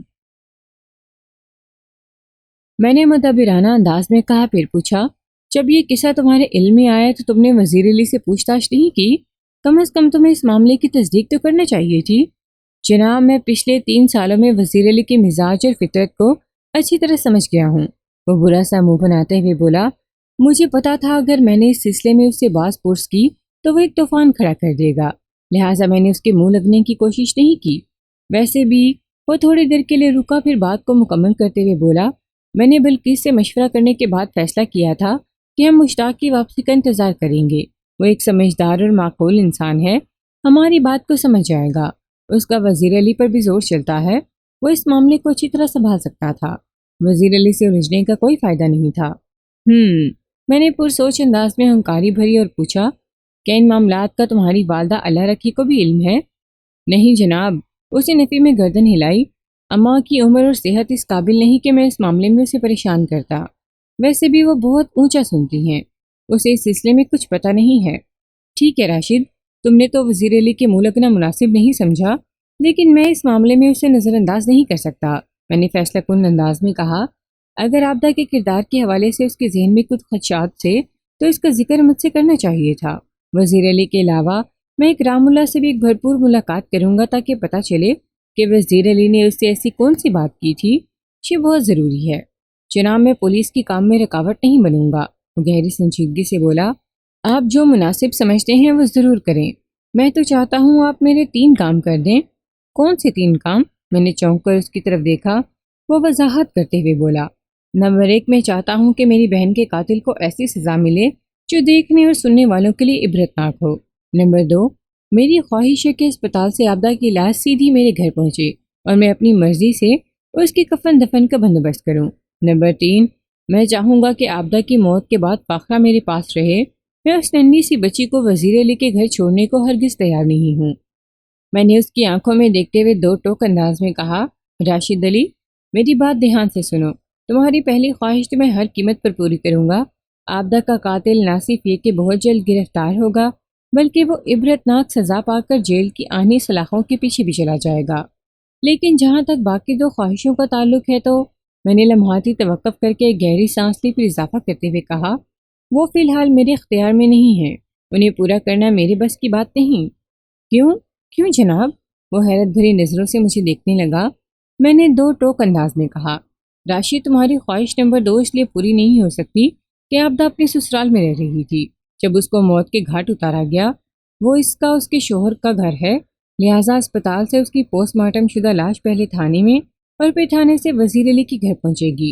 اور جہاں تک تمہاری خواہش نمبر 3 کا تعلق ہے تو وہ مشتاق کی مرضی اور اجازت کے بغیر پوری نہیں ہو سکتی۔ مشتاق فاخرہ کا باپ ہے، اپنی اولاد کے بارے میں فیصلہ کرنے کا اختیار صرف اسی کو ہے۔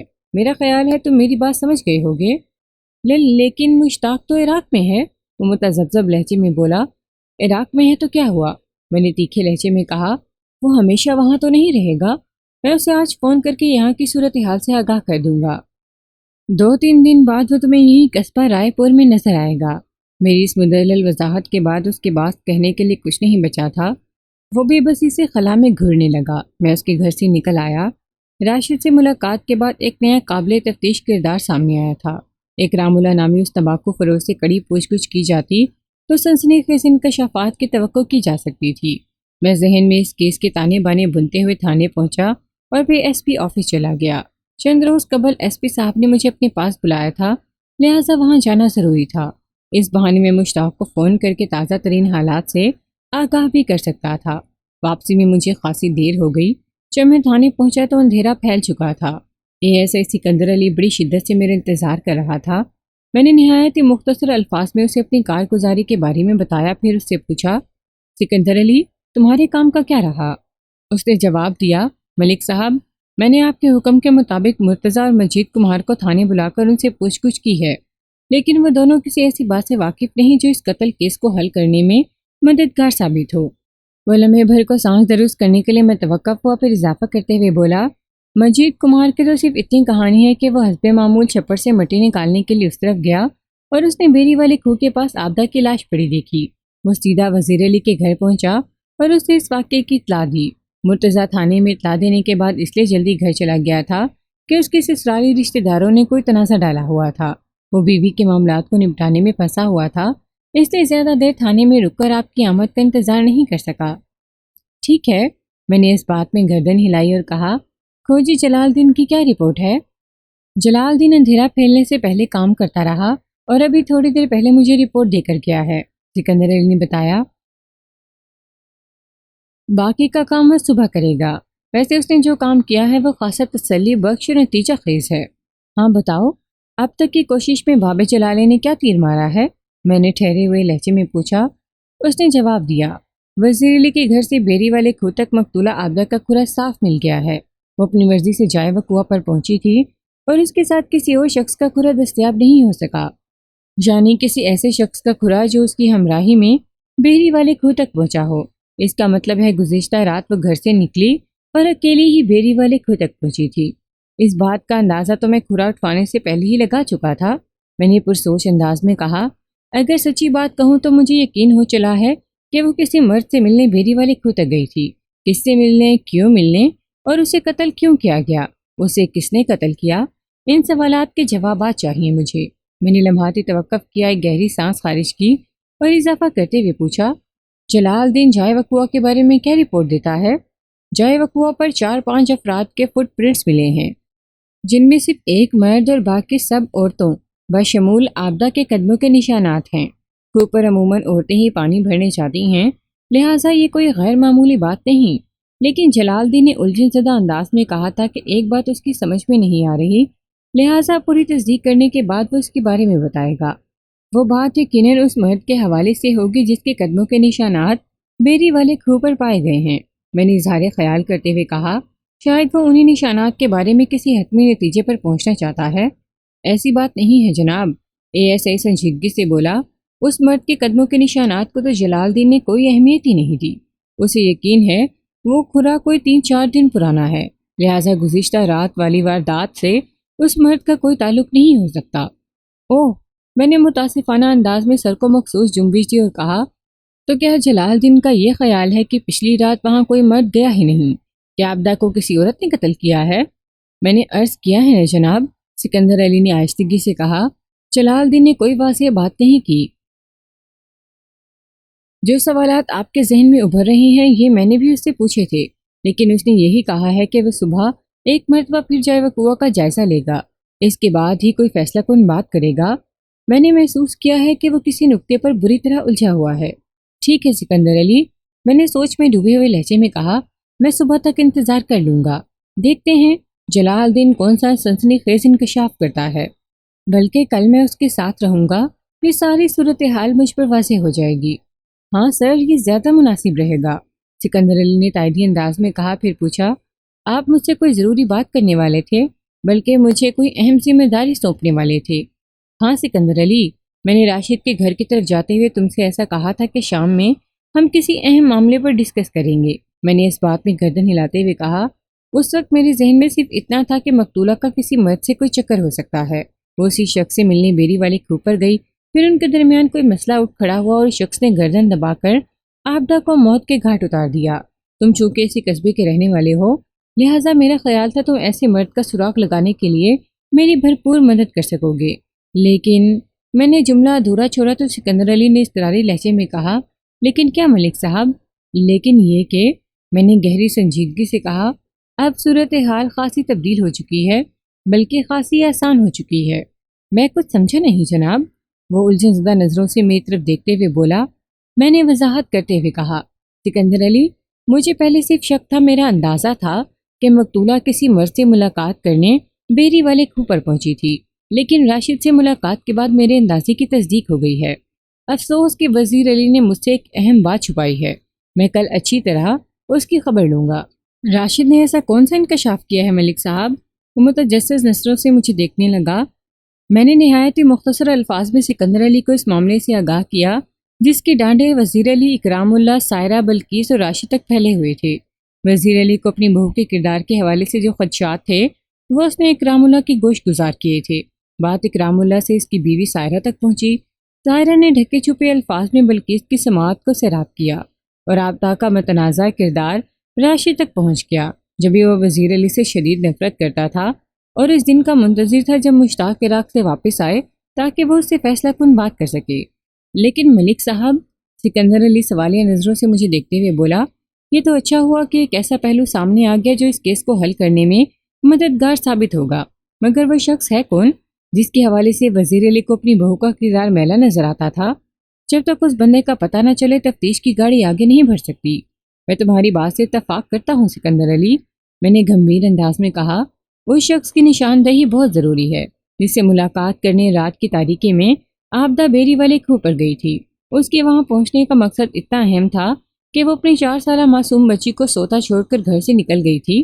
میں نے تھوڑا توقف کیا، پھر اضافہ کرتے ہوئے کہا، جہاں تک مذکورہ مطلوبہ آدمی تک رسائی کا تعلق ہے تو یہ کام ہم دونوں مل کر کریں گے سکندر علی۔ میں کل پہلی فرصت میں اکرام اللہ کی دکان پر جا کر اسے ٹٹولتا ہوں، پھر دودھ کا دودھ اور پانی کا پانی الگ ہو جائے گا۔ یہ پتہ چل جائے گا کہ راشد کے بیان کے مطابق وزیر علی نے اپنی بہو کے کردار سے متعلق اکرام اللہ سے کوئی الٹی سیدھی بات کی تھی یا نہیں۔ اگر کی تھی تو وہ باتیں کیا تھیں؟ اس کہانی میں مرد کا کردار کس شخص سے کیا تھا؟ اور اگر اکرام اللہ اس حوالے سے تردید کرتا ہے تو پھر وزیر علی کی ڈانٹ ٹپٹ کا کوئی جواز نہیں بنتا۔ اس صورت پہ راشد کو گوش شمالی ضروری ہو جاتی ہے۔ اور میں نے ایک مرتبہ پھر توقف کر کے سانس کو ہموار کیا اور سلسلہ کلام کو جاری رکھتے ہوئے کہا، اور تم اپنی بیوی کو سائرہ کے پیچھے لگا دو۔ تم اسی علاقے میں رہتے ہو، تمہاری بیوی سائرہ کو اچھی طرح جانتی ہوگی۔ وہ اسے ٹٹول کر یہ معلوم کر سکتی ہے کہ کیا اس کے شوہر نے مقتولہ کے کردار کے حوالے سے اسے کوئی قصہ سنایا تھا۔ تم میری بات سمجھ رہی ہو نا؟ بڑی اچھی طرح سمجھ رہا ہوں ملک صاحب، وہ اس بات میں گردن ہلاتے ہوئے مضبوط لہجے میں بولا۔ میں عالیہ کو صبح اس مہم پر لگا دیتا ہوں جناب۔ میری بیوی ٹور کھوج کے معاملات میں مجھ سے بھی زیادہ پولیس والی ہے۔ مجھے امید ہے وہ بڑی آسانی سے یہ کام کر لے گی۔ میں کل شام تک آپ کو کوئی بڑی خوشخبری سناؤں گا۔ بہت خوب، میں نے تعریفی انداز میں کہا۔ آبدہ کی موت کے بعد یہ تحقیق زیادہ سہل ثابت ہوگی۔ اس کی ذات کے حوالے سے اکرام اللہ زبان کھولنے میں کسی ہچکچاہٹ کا مظاہرہ کرے گا اور نہ ہی سائرہ کسی مصلحت سے کام لے گی۔ سب کی یہی خواہش ہوگی کہ آبدہ کا قاتل جلد از جلد گرفتار ہو کر اپنے منطقی انجام کو پہنچ جائے۔ میں محسوس کر رہا ہوں کہ ہم آبدہ کے قاتل سے زیادہ فاصلے پر نہیں کھڑے۔ آپ بالکل ٹھیک کہہ رہے ہیں ملک صاحب، میں بھی کچھ ایسا ہی محسوس کر رہا ہوں۔ اگر مقتولہ سے منسوب شخص کا سراغ مل جائے تو قاتل تک رسائی کا مرحلہ آسان ہو جائے گا۔ مجھے تو 99% یہی امید ہے کہ وہ شخص آبدہ کا قاتل ہے۔ ایسا ہو بھی سکتا ہے اور نہیں بھی ہو سکتا، میں نے زومائنی انداز میں کہا۔ بہرحال دیکھتے ہیں کل سورج ہمیں کیا دکھاتا ہے۔ ملک صاحب، کل کے دن کے لیے آپ کو مجھے ایک الاؤنس دینا ہوگا۔ کیسا الاؤنس سکندر علی؟ میں نے سوالیہ نظروں سے اسے دیکھا۔ وہ بولا، میں کل ڈیوٹی پر نہیں آؤں گا، آپ مجھے ایک دن کی چھٹی دیں گے۔ چھٹی کس لیے؟ میری حیرت میں اضافہ ہو گیا۔ تم چھٹی لے کر کیا کرنا چاہتے ہو؟ جناب، یہ بات آپ کے علم میں ہے کہ میرا بیٹا ساجد بیمار ہے، وہ گہری سنجیدگی سے وضاحت کرتے ہوئے بولا۔ کل سائرہ کو رام کرنے کے لیے عالیہ زیادہ وقت گھر سے باہر گزارے گی، لہٰذا ساجد کے پاس مجھے ہی رکنا پڑے گا۔ ہمارے گھر میں ہم تینوں کے سوا اور کوئی نہیں رہتا۔ ٹھیک ہے، کل تمہاری چھٹی پکی، میں نے دوستانہ انداز میں کہا۔ تھینک یو ملک صاحب، وہ تشکرانہ لہجے میں بولا۔ میں اگلی صبح کی مصروفیات کے بارے میں سوچتے ہوئے سویا تھا، لیکن خلاف معمول آدھی رات کے بعد میری آنکھ کھل گئی۔ وہ جنوری کے ابتدائی ایام تھے، یعنی لمبی راتوں کا موسم۔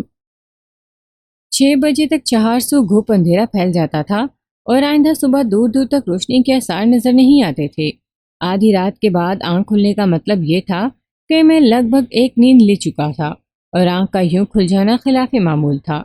میرے وقت مقررہ سے پہلے ہی بیدار ہونے کا مطلب یہ تھا کہ میرے ماحول میں کوئی گڑبڑ ہو چکی تھی یا ہونے والی تھی۔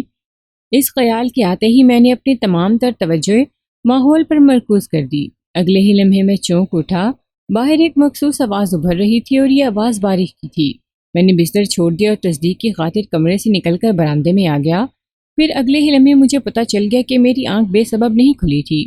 بارش واقعی ہو رہی تھی، اگرچہ اس کا زور زیادہ نہیں تھا، مگر جلال بابا کی محنت پر کامل پانی پھرنے کے لیے یہ بہت کافی تھا۔ میرے ذہن میں پہلا خیال یہ چمکا کہ کھوجر کھرے کا تو اب اللہ ہی حافظ ہے۔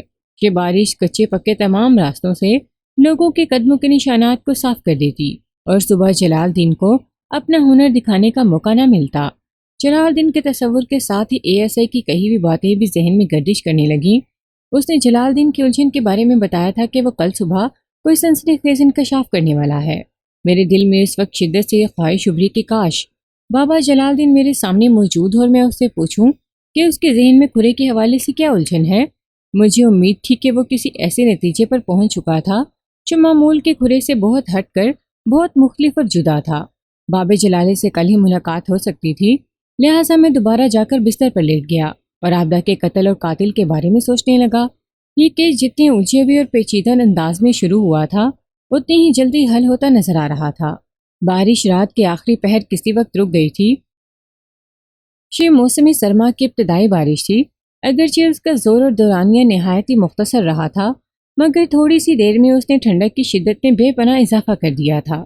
البتہ اس کا ایک فائدہ یہ بھی دیکھنے میں آیا، وہ یہ کہ دھند میں نمایاں کمی واقع ہو گئی تھی، جس کے سبب کئی دن کے بعد سورج کا منہ دیکھنا نصیب ہوا تھا۔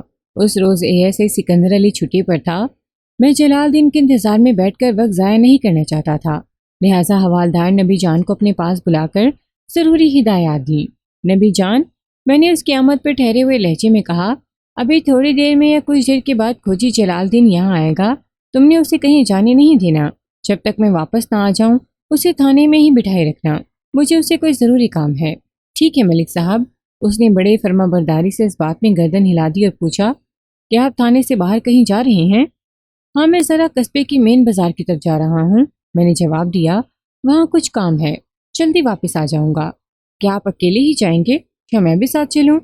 اگر تمہیں میں ساتھ لے کر جانا چاہتا تو پھر جلال الدین کے حوالے سے خصوصی ہدایات نہ دیتا نبی جان، میں نے سپاٹ لہجے میں کہا۔ آج سکندر علی تھانے نہیں آئے گا، لہٰذا تمہارا تھانے میں موجود رہنا ضروری ہے۔ کوئی ایک آدھ سینئر اہلکار تو موجود رہے نا، میں نے لمحاتی توقف کے بعد اضافہ کرتے ہوئے کہا۔ تم فکر نہ کرو، میں کانسٹیبل افتخار کو اپنے ساتھ لے کر جا رہا ہوں اور ہماری واپسی جلد ہو جائے گی۔ میں تھانے پہنچا تو بڑا پرجوش تھا۔ اکرام اللہ سے ہونے والی ملاقات بڑی سود مند ثابت ہوئی تھی۔ اس نے مجھ سے تعاون کرنے میں کسی ہچکچاہٹ سے کام نہیں لیا تھا۔ وزیریل نے اپنی بہو کے کردار پر جس انداز میں انگلی اٹھائی تھی اس کی تفصیل اکرام اللہ نے مجھے بتا دی۔ میں اس کے پاس سے سنسنی خیز اور انکشاف انگیز معلومات حاصل کرنے کے بعد واپس آیا تھا۔ قاتل اب میری پہنچ سے زیادہ دور نہیں رہا تھا۔ جب میں اپنے کمرے میں داخل ہوا تو اے ایس آئی سکندر علی کو اپنا منتظر پایا۔ اسے وہاں دیکھ کر مجھے حیرت کا جھٹکا لگا۔ پروگرام کے مطابق آج وہ آن ڈیوٹی چھٹی پر تھا۔ اسی لمحے میرے ذہن میں ساجد کا خیال آ گیا۔ میں نے اپنی کرسی پر بیٹھتے ہوئے ساجد کے بارے میں پوچھ لیا، سکندر علی، تمہارے ایک بیٹے کی طبیعت تو ٹھیک ہے نا؟ جی اللہ کا شکر ہے، وہ مطمئن انداز میں بولا۔ اب تو اس کا بخار تقریباً ختم ہو گیا ہے۔ یہ تو بڑی اچھی بات ہے کہ حکیم جی کی دی ہوئی دوا اپنا کام دکھا رہی ہے۔ آج تو تم چھٹی پر تھے، پھر جہاں آمد کا کیا مطلب ہے؟ مطلب بڑا مفید اور نیک ہے ملک صاحب، وہ اپنے جوش کو دباتے ہوئے بولا۔ میں نے جس مقصد کے لیے چھٹی لی تھی وہ حاصل ہو گیا ہے۔ میں نے اے ایس آئی سے استفسار کیا، سکندر علی تم آخر کہنا کیا چاہتے ہو؟ جناب، آپ نے جو کام عالیہ کے حوالے سے میرے ذمہ لگایا تھا وہ وضاحت کرتے ہوئے بولا۔ اس کے آغاز کی نوبت ہی نہیں آئی۔ عالیہ کو پہلے سے اس معاملے کی خبر ہے۔ میں نے آپ کو بتایا تھا نا، میری بیوی مجھ سے بھی زیادہ پولیس والی ہے۔ وہ عابدہ کے خطرناک چکر سے آگاہ تھی۔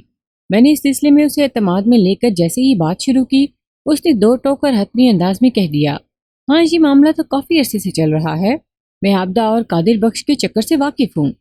قادر بخش؟ بے ساختہ میرے منہ سے نکلا۔ کیا تمہاری بیوی نے قادر بخش کا ہی نام لیا تھا؟ جی ملک صاحب، میں غلط کیوں کہوں گا؟ وہ حیرت سے مجھے دیکھنے لگا۔ میں نے چٹانی لہجے میں کہا، بس تو سمجھو، پھر ہو گیا کام۔ کیا آپ کے پاس بھی قادر بخش کے حوالے سے کوئی اہم اطلاع ہے؟ سکندر علی نے پرجوش انداز میں پوچھا۔ آپ کی بات سے تو یہی ظاہر ہوتا ہے۔ ہاں سکندر علی، ایسی ہی بات ہے، میں نے ایک لفظ پر زور دیتے ہوئے کہا۔ میں بھی کرام اللہ کا انٹرویو کر کے آ رہا ہوں، اس نے بھی قادر بخش کا ہی نام لیا ہے۔ وزیر علی نے اس سے بات کرتے ہوئے اپنی بہو کے ساتھ قادر بخش کا نام ہی جوڑا تھا۔ میں نے تھوڑا توقف کیا، پھر اضافہ کرتے ہوئے کہا، اس سے ظاہر ہوتا ہے مقتولہ کے بڑے بھائی راشد کے موقف میں خاصا دم خم ہے۔ ہمیں پہلی فرصت میں اس قادر بخش کو شامل تفتیش کر لینا چاہیے۔ قادر بخش کا گھر وزیر علی کے گھر سے زیادہ دور نہیں، اے ایس آئی نے گہری سنجیدگی سے بتایا۔ ان دونوں کے گھروں کے بیچ میں صرف 3 گھر اور واقع ہیں۔ اگر آپ کا حکم ہو تو میں ابھی قادر بخش کو پکڑ کر یہاں لے آتا ہوں، ابھی دودھ کا دودھ اور پانی کا پانی الگ ہو جائے گا۔ آئیڈیا تو اچھا ہے سکندر علی، میں نے تعریفی انداز میں کہا۔ میری طرف سے تمہیں کھلی چھٹی ہے، تم جاؤ اور قادر بخش کو گرفتار کر کے تھانے لے آؤ، دیکھتے ہیں وہ کون سی رام کہانی سناتا ہے۔ میں تھوڑی دیر کے لیے رکا، پھر اے ایس آئی سے کہا، یہ قادر بخش کرتا کیا ہے؟ قادر بخش بکروال ہے، سکندر علی نے جواب دیا۔ وہ دراصل بکری اور بھیڑوں وغیرہ کی خرید و فروخت کا کام کرتا ہے۔ اس سلسلے میں وہ ایک گاؤں سے دوسرے گاؤں کا سفر کرتا رہتا ہے۔ وہ کبھی یہاں ہوتا ہے تو کبھی وہاں، لیکن یہ کہ وہ زیادہ دنوں کے لیے رائے پور سے دور نہیں رہتا۔ وہ جہاں بھی جاتا ہے 1 آدھ دن میں واپس آ جاتا ہے۔ لگتا ہے تم نے اس بکروال قادر بخش پر بڑی تحقیق کر رکھی ہے، میں نے معنی خیز انداز میں کہا۔ کیا وہ شادی شدہ ہے؟ آخری سوال اچانک ہی میرے ذہن میں آ گیا تھا۔ سکندر علی نے جواب دیا، جی ملک صاحب، قادر بخش شادی شدہ ہے۔ اس کی شادی کو لگ بھگ 8 سال ہو گئے ہیں، لیکن ابھی تک اس کے گھر اولاد نہیں ہوئی۔ دیکھنے میں کیسا نظر آتا ہے؟ میں نے سوال کیا۔ شخصیت بڑی متاثر کن اور جاندار ہے، سکندر علی نے بتایا۔ قادر بخش کی عمر 35 کے قریب ہوگی۔ وہ ایک جوان اور پرکشش مرد ہے۔ میں چند لمحات کے لیے گہری سوچ میں ڈوب گیا، پھر اے ایس آئی سے کہا، سکندر علی، تم جاؤ اور فوراً قادر بخش کو پکڑ کر میرے پاس لے آؤ۔ اے ایس آئی تھانے سے روانہ ہوا تو میں دوسرے انتظامات میں لگ گیا۔ اس کیس کی بساط پر 2 نہایت ہی اہم مہرے اور بھی موجود تھے۔ نمبر 1 وزیر علی، نمبر 2 کھوجی بابا جلال الدین۔ قادر بخش کا کردار نمایاں ہونے کے بعد مجھے وزیر علی پر سخت غصہ آ رہا تھا۔ میں نے کریٹ کر اور شرافت کی زبان میں اسے معلوم کرنے کی کوشش کی تھی کہ وہ مجھے مقتولہ کے حوالے سے کوئی ایسا اشارہ دے دے جو اس کے قاتل تک پہنچنے میں میری مدد کر سکے، لیکن اس نے جیسے زبان پر تالا ڈال دیا ہو۔ دوسری طرف جلال الدین غائب تھا۔ سکندر علی کے مطابق آج اسے تھانے آ کر کسی اہم راز کا انکشاف کرنا تھا، لیکن دوپہر ہو چلی تھی اور دور دور تک جلال الدین کے آثار نظر نہیں آتے تھے۔ میں اسے ایسا غیر ذمہ دار نہیں سمجھتا تھا، پتہ نہیں اس کے ساتھ ایسا کیا ہو گیا تھا۔ میں نے کانسٹیبل افتخار کو اپنے پاس بلایا اور ضروری ہدایات دینے کے بعد کہا، تم پہلے جلال الدین کے گھر جاؤ اور اگر وہ گھر میں مل جائے تو اس سے کہو کہ میں نے اسے فوراً تھانے بلایا ہے۔ اس کے بعد تم وزیر علی کے پاس جانا اور اسے اپنے ساتھ لے کر میرے پاس آ جانا۔ افتخار نے حکم کی تعمیل کی یقین دہانی کرائی اور سلام کر کے رخصت ہو گیا۔ اس کے جانے کے بعد حوالدار نبی جان میرے کمرے میں آ گیا اور ہم اس کیس کے مختلف پہلوؤں پر تبادلہ خیالات کرنے لگے۔ اے ایس آئی سکندر علی خالی ہاتھ واپس آیا تو مجھے ایک دھچکا سا لگا اور میرے سامنے آ کر بیٹھا تو میں نے پوچھا، کیا رہا سکندر علی؟ قادر بخش گھر میں موجود نہیں ہے جناب، اس نے جواب دیا۔ گھر میں موجود نہیں ہے تو پھر کہاں ہے؟ میں نے دریافت کیا۔ میری اس کی بیوی سے بات ہوئی ہے، سکندر نے بتایا۔ فریدہ کا کہنا ہے کہ قادر بخش چک جیونا گیا ہوا ہے۔ چک جیونا قصبہ رائے پور کے جنوب میں 5 میل کے فاصلے پر واقع تھا۔ میں نے اے ایس آئی سے پوچھا، وہ چک جیونا کب اور کس کام سے گیا ہے؟ کام تو اس کا میں آپ کو بتا چکا ہوں جناب، اس نے جواب دیا۔ وہ بکریوں اور بھیڑوں کی خرید و فروخت کے سلسلے ہی میں وہاں گیا ہے، اور فریدہ نے مجھے بتایا ہے کہ جس رات عابدہ کا قتل ہوا اس سے پہلے والی دوپہر کو وہ گھر سے نکلا تھا۔ اس کا مطلب ہے قادر بخش کی روانگی کے 12-13 گھنٹے بعد عابدہ کو موت کے گھاٹ اتارا گیا ہے۔ میں نے تشویش بھرے لہجے میں کہا، یہ تو بڑی گڑبڑ ہو گئی۔ اگر قادر بخش کی بیوی کا بیان درست ہے تو یہ بندہ شک کے دائرے سے باہر نکل جاتا ہے۔ جناب، فریدہ نے تو بڑے وثوق سے اس کی روانگی کے بارے میں بتایا ہے۔ سکندر علی کی آواز میں بھی الجھن جھلکتی تھی۔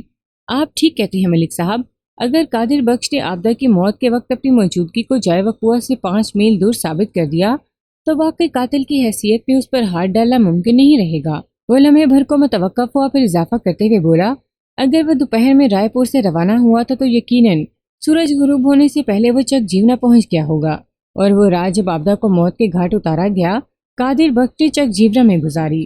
اس شب بصری کے ثبوت کے لیے اس کے پاس چند گواہ بھی ہوں گے، لہٰذا اسے عابدہ کا قاتل ٹھہرانا مشکل ہی نہیں بلکہ ناممکن ثابت ہوگا۔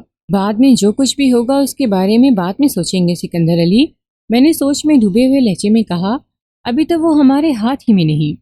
تم یہ بتاؤ کہ اس کی بیوی فریدہ نے واپسی کے بارے میں کیا کہا ہے؟ قادر بخش اپنے کاروباری دورے سے کب واپس آئے گا؟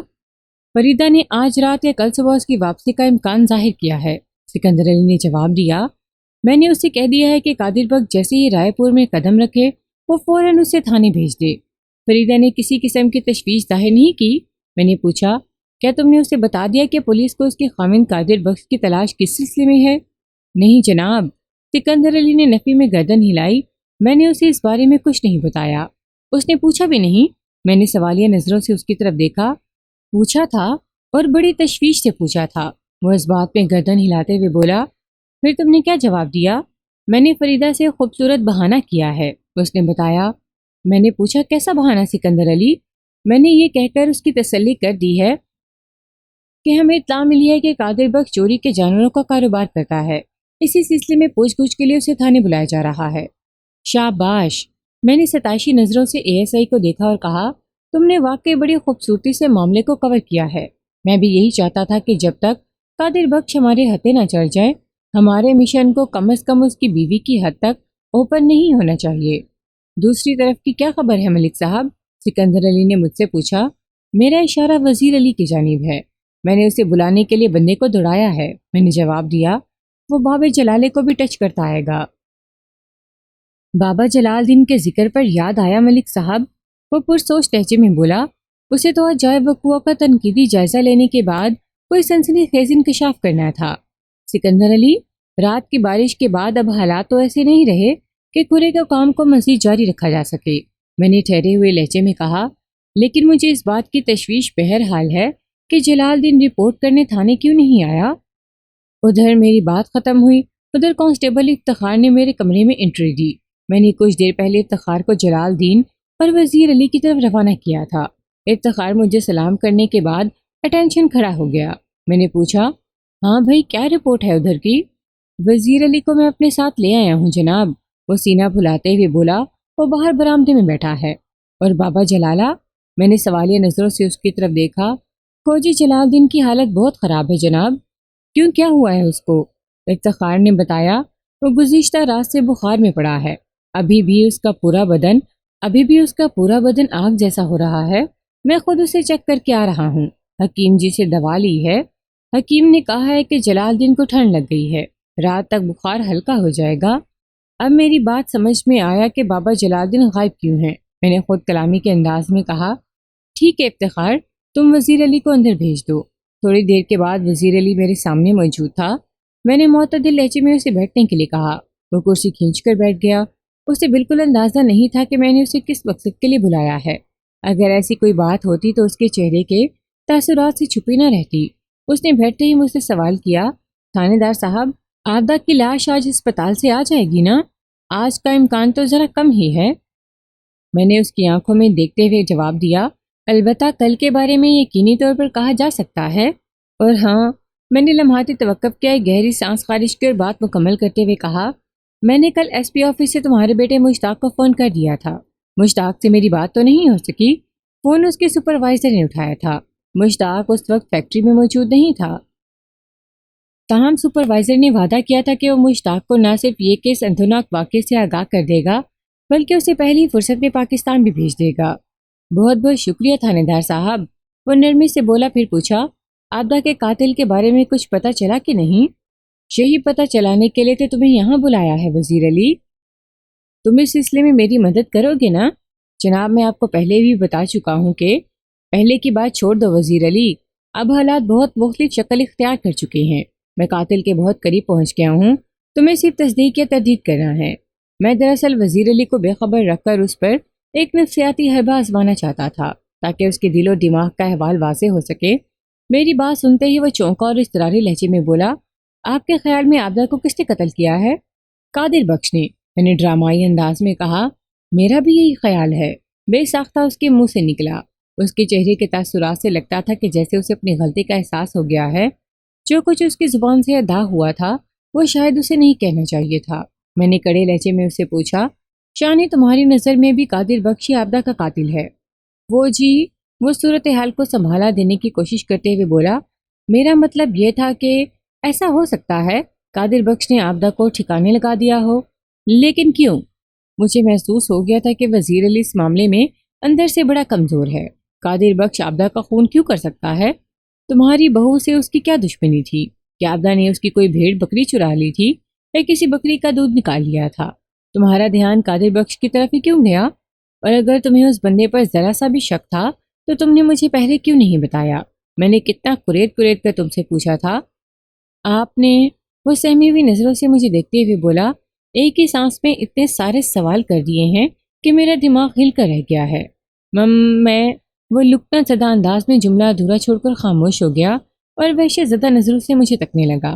میں نے اس کی آنکھوں میں گھورتے ہوئے دھمکی آمیز لہجے میں کہا، وزیر علی، یہ ضروری نہیں ہے کہ تم میرے سوالات کے جوابات ایک ہی سانس میں دو، لیکن ایک بات ذہن میں رکھ لینا کہ اب جھوٹ کی گنجائش باقی نہیں رہی۔ میں اکرام اللہ سے تفصیلی بات کر چکا ہوں جسے تم نے آبدار قادر بخش کے حوالے سے چند شرمناک باتیں کی تھیں۔ وہ باتیں اکرام اللہ کی بیوی سائرہ کے ذریعے راشد کی بیوی بلقیس تک اور راشد تک بھی پہنچ چکی ہیں۔ راشد تمہیں اپنی بہن آبدہ کا قاتل سمجھتا ہے، لیکن میں جانتا ہوں وزیر علی، میں جانتا ہوں کہ تم قاتل نہیں ہو، لیکن اگر تم نے کسی بھی معاملے میں ذرا سی بھی غلط بیانی سے کام لیا تو میں کوئی تگڑا کیس بنا کر تمہیں جیل بھجوا دوں گا۔ وہ کرسی پر جیسے ڈھیسا گیا، میری دھمکی نے اسے چاروں خانے چت کر دیا تھا۔ اس کا چہرہ متغیر ہو گیا، آنکھوں میں خوف کے سائے لہرانے لگے۔ پھنسی پھنسی آواز میں مجھ سے کہا، تھانے دار صاحب، کسی بھی معاملے میں میرا کوئی قصور نہیں۔ میں نے بڑے واضح انداز میں یہ محسوس کیا تھا کہ آبدہ اور قادر بخش کے درمیان کوئی کھچڑی پک رہی تھی۔ مجھے پتا چلا کہ وہ دونوں چھپ چھپ کر ملتے بھی ہیں۔ اس معاملے کی تصدیق کے لیے میں نے سب سے پہلے آبدہ سے پوچھا تو وہ صاف مکر گئی۔ اس سلسلے میں قادر بخش سے کوئی بات نہیں کر سکتا تھا۔ آپ میری نازک پوزیشن کا اندازہ لگا سکتے ہیں۔ جب مجھ سے زیادہ برداشت نہیں ہوا تو میں نے اکرام اللہ کو دل کا حال سنا ڈالا۔ وہ بڑا ہی بھلا مانس اور مخلص دوست ہے جی، لیکن شاید مجھ سے غلطی ہو گئی۔ مجھے اسے بھی بتانا نہیں چاہیے تھا۔ تمہاری غلطی یہ نہیں کہ تم نے اکرام اللہ کو اپنے در سے آشنا کر دیا، یہ تو تمہارا ایک فطری رد عمل تھا۔ میں نے ٹھہرے ہوئے لہجے میں کہا، غلطی تم سے یہاں پر ہوئی کہ تم نے مجھے اندھیرے میں رکھا۔ میں بہت شرمندہ ہوں جناب، وہ ندامت آمیز لہجے میں بولا، مجھ سے بھول ہو گئی، آئندہ میں ایسی کوتاہی نہیں کروں گا، مجھے معاف کر دیں۔ میں اس کی مجبوری کو سمجھ سکتا تھا، اس کی مجبوری میں شرافت اور سادگی کا بھی غالب ہاتھ تھا۔ تھانے دار صاحب، آپ میرے ہم خیال ہیں اور آپ کی تفتیش کے مطابق قادر بخش نے ہی آبدہ کا خون کیا ہے، تو پھر آپ اسے گرفتار کر کے جیل کیوں نہیں بھجوا دیتے؟ میں نے ٹھہرے ہوئے لہجے میں کہا، وزیر علی، مجھے نہیں لگتا کہ تمہاری بہو کو قادر بخش نے قتل کیا ہے۔ جی؟ وہ بھونچ کر رہ گیا۔ ابھی تھوڑی دیر پہلے تو آپ کہہ رہے تھے کہ وہ بات میں نے تمہاری زبان کھلوانے کے لیے کہی تھی وزیر علی۔ میں نے اس کا جملہ مکمل ہونے سے پہلے ہی کہہ دیا، اور واقعی تم سچ اگلنے پر مجبور ہو گئے۔ لیکن آپ اتنے وثوق سے کیسے کہہ رہے ہیں کہ قادر بخش قتل کی اس واردات میں ملوث نہیں؟ وہ حیرت اور الجھن سے بھرپور لہجے میں بولا۔ میں نے نہایت ہی مستحکم لہجے میں کہا، وزیر علی، ویسے تو قادر بخش کے ہاتھ لگنے کے بعد ہی حقیقت حال سے پردہ اٹھے گا، لیکن مجھے پتا چلا ہے کہ جب آبدہ کا قتل ہوا، قادر بخش جائے وقوع سے 5 میل دور چک جیورا میں موجود تھا۔ جب وہ رائے پور میں تھا ہی نہیں تو پھر آبدہ کو قتل کیسے کر سکتا ہے؟ کیا آپ کو یقین ہے کہ آبدہ کے قتل کے وقت قادر بخش رائے پور میں نہیں تھا؟ وہ متذبذب نظروں سے مجھے دیکھتے ہوئے بولا، میں نے بتایا ہے نا، مجھے کہیں سے اس بات کا پتہ چلا ہے۔ میں وضاحت کرتے ہوئے کہا، تصدیق تو اس وقت ہو سکے گی جب قادر بخش واپس رائے پور آئے گا۔ اس کی بیوی نے بتایا ہے کہ وہ آج شام کو یا کل کسی وقت چک جیونا سے واپس آ جائے گا۔ وہ یہاں سے گیا کب تھا؟ میں نے جواب دیا، وہ آبدہ کی موت سے 9-10 گھنٹے پہلے اپنی بھیڑ بکریوں کی ہمراہ رائے پور سے روانہ ہو گیا تھا۔ فریدہ نے اس کی روانگی کے وقت کی تصدیق کی ہے۔ میں نے لمحاتی توقف کے بعد اضافہ کرتے ہوئے وزیر علی سے پوچھا، قادر بخش اور فریدہ تم سے صرف 3 گھر کے فاصلے پر رہتے ہیں۔ یہ بات میری سمجھ میں نہیں آ رہی کہ تم ان کے معمولات سے اتنے بے خبر کیوں ہو، جبکہ تم قادر بخش اور آبدہ کے درمیان چلنے والے چکر سے بھی اچھی طرح واقف ہو۔ دراصل اس بے خبری کی ایک وجہ ہے، وہ ٹھہرے ہوئے لہجے میں بولا۔ جب سے مجھے قادر بخش کی کرتوتوں کا پتہ چلا، مجھے اس سے شدید نفرت ہو گئی ہے، جبکہ آبدہ کے تعلق کے باعث تمہیں سب سے پہلے دھیان اسی پر دینا چاہیے تھا۔ میں نے ایک لفظ پر زور دیتے ہوئے کہا، یہ تمہارے گھر کی عزت کا معاملہ تھا۔ مشتاق تمہارے ہی بھروسے پر اپنی بیوی اور بچی کو چھوڑ کر پردیس کی صعوبتیں اٹھا رہا ہے۔ آپ بالکل ٹھیک کہہ رہے ہیں تھانے دار صاحب، وہ شرمندگی بھرے لہجے میں بولا۔ میں غلط تھا، آبدہ کے معاملے میں مجھ سے بڑی کوتاہی ہوئی۔ اگر میں شروع ہی میں کوئی بہادرانہ قدم اٹھا لیتا تو آج یہ دن دیکھنے کو نہ ملتا۔ وقت گزر جانے کے بعد پچھتانے یا نادم ہونے کا کوئی فائدہ نہیں ہوتا وزیر علی، میں نے تیکھے لہجے میں کہا۔ اب دعا کرو کہ میں جلد از جلد آبدہ کے قاتل تک پہنچ جاؤں تاکہ اسے عبرتناک سزا دلوائی جا سکے۔ آبدہ کے قاتل کو اگر پھانسی لگ جاتی تو اس سے مشتاق اور فاخرہ کے نقصان کی تلافی نہیں ہو سکے گی۔ وہ بھرائی ہوئی آواز میں بولا، مشتاق کی بیوی اور فاخرہ کی ماں کو کوئی اب واپس نہیں لا سکتا۔ حکیم جی کا کہنا تھا کہ جلال الدین کا بخار رات تک ہلکا ہو جائے گا، لیکن مجھے ایسے کوئی آثار نظر نہیں آتے تھے۔ اس کا بدن تنور کے مانند دہک رہا تھا۔ میں اے ایس آئی کے ساتھ اسے دیکھنے اس کے گھر پہنچ گیا اور اس وقت جلال الدین کے پاس ہی بیٹھا تھا۔ ایک اچھی بات یہ ہوئی، یا یوں کہیں کہ حکیم جی کے دوا نے اتنا اثر ضرور دکھایا کہ بابا جلال اب ہوش و حواس میں تھا اور بات کرنے کے قابل بھی تھا۔ اس نے مجھے دیکھتے ہی بے حد معذرت کی اور اٹھ کر بیٹھنے لگا، لیکن میں نے اسے دوبارہ بستر پر لٹا دیا اور تسلی آمیز لہجے میں کہا، کسی معذرت کی ضرورت نہیں ہے جلال الدین، تم اس قابل ہی نہیں رہے تھے کہ تھانے آ سکتے، اور جہاں تک کھرا نکالنے کا تعلق ہے تو گزشتہ رات ہونے والی بارش نے اس کہانی کو ہی ختم کر دیا ہے۔ آپ بالکل ٹھیک کہہ رہے ہیں ملک صاحب، میں نے کہا۔ جو کہانی اختتام پذیر ہو گئی، اس کے آخر کے چند تحیر آمیز واقعات میرے علم میں نہیں آ سکے۔ وہ واقعات میں تمہاری زبانی سنوں گا۔ وہ زیر لب مسکرا کر رہ گیا۔ اس کی مسکراہٹ میں بڑی معنی خیزی تھی۔ میں نے ٹھہرے ہوئے لہجے میں کہا، جلال الدین، گزشتہ روز تم نے جو کھرا اٹھایا، اس کے نتائج کے بعض حصوں نے تمہیں الجھن میں ڈال دیا تھا۔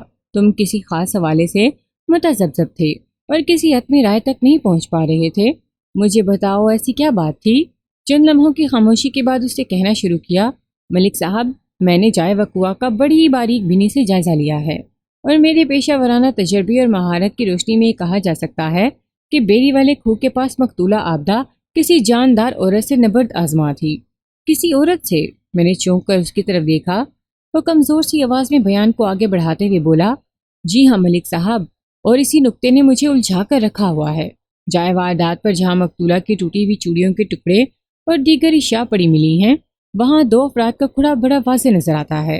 پاؤں کے ان نشانات سے پتہ چلتا ہے کہ وہ دونوں افراد ایک دوسرے سے الجھے رہے ہیں، اور میری ماہرانہ آنکھ یہ نتیجہ خاص کرنے پر مجبور ہیں کہ وہ دونوں افراد 100% عورتیں تھیں۔ عورتوں کے پاؤں کے مخصوص دباؤ کے باعث ان کا کھرا مردوں کی بنسبت بہت مختلف ہوتا ہے۔ مجھے یہ سمجھنے میں دیر نہیں لگی کہ ان میں سے ایک کھرا تو مقتولہ آبدہ کا تھا اور دوسرا کسی صحت مند اور توانا عورت کا۔ لمحے بھر کو خاموش ہوا، 2-4 گہری گہری سانسیں لی اور سلسلہ گفتگو کو جاری رکھتے ہوئے بولا، میں نے وزیر علی کے گھر سے لے کر جائے وقوع تک کے راستے کو اچھی طرح کھنگالا تھا۔ اس راہ میں مجھے مقتولہ کے قدموں کے نشانات ملے تھے، لیکن میں نے جس طاقتور عورت کا بھی ذکر کیا ہے، اس کا کھرا وہاں کہیں نظر نہیں آیا تھا، جس کا مطلب ہے وہ کسی اور راستے سے بیری والے کھو تک پہنچی تھی۔ جلال الدین، اس کے بیان میں ایک مرتبہ پھر توقف آیا تو میں نے اسے مخاطب کرتے ہوئے کہا، شیبا، تم کس بنا پر کہہ رہے ہو کہ دوسری عورت بڑی جاندار، طاقتور، صحت مند اور توانا تھی؟ اس کے پاؤں غیر معمولی سائز اور مخصوص دباؤ کے باعث، جلال الدین نے ایک بوجھل سانس چھوڑتے ہوئے بتایا، مجھے یقین ہے کہ وہ عورت ہاتھ پاؤں کی مضبوط ہوگی۔ شکھرے کی بعض تکنیکی نزاکتیں ہیں جو میں وضاحت سے نہیں سمجھا سکتا ملک صاحب۔ فی الحال ایسی کسی وضاحت کی ضرورت ہے اور نہ ہی تمہاری صحت اجازت دیتی ہے۔ میں موقع محل کی نزاکت کے پیش نظر کہا، تم یہ بتاؤ کہ اس صحت مند عورت کے کھرے نے اور کیا کیا راز اگلے ہیں؟ اس دوران میں اے ایس آئی سکندر علی دم سادھے بالکل خاموش بیٹھا رہا۔ میں نے محسوس کیا کہ جلال الدین کے انکشافات نے اسے کسی گہری سوچ میں غرق کر دیا تھا۔ فوجی بابا نے میرے استفسار کے جواب میں بتایا، میں نے تھوڑی کوشش اور محنت کے بعد اس عورت کا کھرا بھی پکڑ لیا تھا۔ وہ کھیتوں کے اندر سے ہوتے ہوئے جائے وقوع تک پہنچی تھی اور پھر اسی راستے سے واپس بھی گئی تھی۔ لیکن وہ کہاں سے چل کر جائے وقوع تک پہنچی تھی؟ وہ جہاں سے آئی تھی وہاں واپس پہنچی تھی۔ وہ پروسوک لہجے میں بولا، میں اس کے کھرے کا تعاقب کرتے ہوئے کیسے گھر تک پہنچا تھا جو مقتولہ کے گھر سے صرف 3 مکان کے فاصلے پر واقع ہے۔ تم قادر بخش کے گھر کی بات کر رہے ہو جلال الدین؟ میں نے سرسراتی ہوئی آواز میں پوچھا۔ اسی لمحے سکندر کی جوشیلی آواز میری سماعت سے ٹکرائی، ملک صاحب، میں نے قادر بخش کی بیوی فریدہ کو بڑی باریک بینی سے دیکھا ہے۔ وہ باب جلالے کے بتائے ہوئے قد بت پر 16 آنے پوری اترتی ہے، بڑے بڑے ہاتھ پاؤں، صحت مند اور توانا جسم۔ میں بھی کل اسی نتیجے پر پہنچا تھا ملک صاحب، جلال الدین نے دھیمے لہجے میں کہا، اور اسی بات نے مجھے الجھا دیا تھا، اور میں چاہتا تھا کہ آپ کی خدمت میں کوئی حتمی رپورٹ پیش کرنے سے پہلے میں ایک مرتبہ پھر کھرے کا جائزہ لے لوں۔ لیکن بارش نے سب ختم کر دیا۔ جلال الدین نے متوقع قاتل عورت کی آمد و شرط کا جو روٹ بتایا تھا وہ کھیتوں کا وہی حصہ تھا جہاں سے حوالدار نبی جان کو وہ رسی ملی تھی، جس کے بارے میں میرا یہ خیال تھا کہ عابدہ کو موت کے گھاٹ اتارنے کے لیے اسی رسی سے اس کے گلے میں پھندا ڈالا گیا تھا۔ جلال الدین، گزشتہ رات والی بارش کی شرارت پر افسوس کرنے کی ضرورت نہیں، میں نے اس کا کندھا تھپتھپاتے ہوئے کہا۔ قدرت کے ہر کام میں کوئی نہ کوئی مصلحت چھپی ہوتی ہے۔ ویسے تم نے اتنی کارگزاری دکھائی ہے کہ میں بآسانی قاتل تک پہنچ جاؤں گا۔ جلال الدین، تم مکمل آرام کرو، ذہن کو تھکانے کی ضرورت نہیں، میرا کام ہو گیا ہے۔ وہ تشکر آمیز فخریہ نظر سے مجھے دیکھنے لگا۔ جلال الدین اپنے بیٹے اور بہو کے ساتھ رہتا تھا، جس کے 4 بچے بھی تھے۔ میں نے اس کے بیٹے کو خصوصی ہدایات کی کہ وہ اپنے باپ کا بہت زیادہ خیال رکھے۔ پھر میں سکندر علی کے ساتھ اس کے گھر سے نکل آیا۔ پولیس کو کسی مجرم کے بارے میں کوئی حتمی اشارہ مل جائے تو پھر وہ پلک جھپکتے میں منزل پر پہنچ کے اپنا مقصد حاصل کر لیتی ہے۔ میرے ساتھ بھی اس کیس میں کچھ ایسا ہی ہوا تھا۔ جلال الدین کے رہنمائی کو مشعل راہ جان کر میں نے پہلی فرصت میں قادر بخش کی بیوی فریدہ کو تھانے بلوا کر اس کا ٹرائل شروع کر دیا۔ فریدہ کوئی عادی مجرم نہیں تھی اور نہ ہی اس کا بھولپن دیوی ایسا دل گردہ تھا، لہٰذا اس نے ایک تفتیشی فارمولے کی تاب نہ لاتے ہوئے اپنے جرم کا اقرار کر لیا۔ اس نے قتل اپنے گھر اور گھر والے کو بچانے کے لیے کیا تھا، جبھی اس نے واردات کے لیے ایک ایسی رات کا انتخاب کیا جب قادر بخش گھر پر موجود نہ ہوتا، تاکہ اس قتل کے حوالے سے اس پر کسی کا شک نہ جائے۔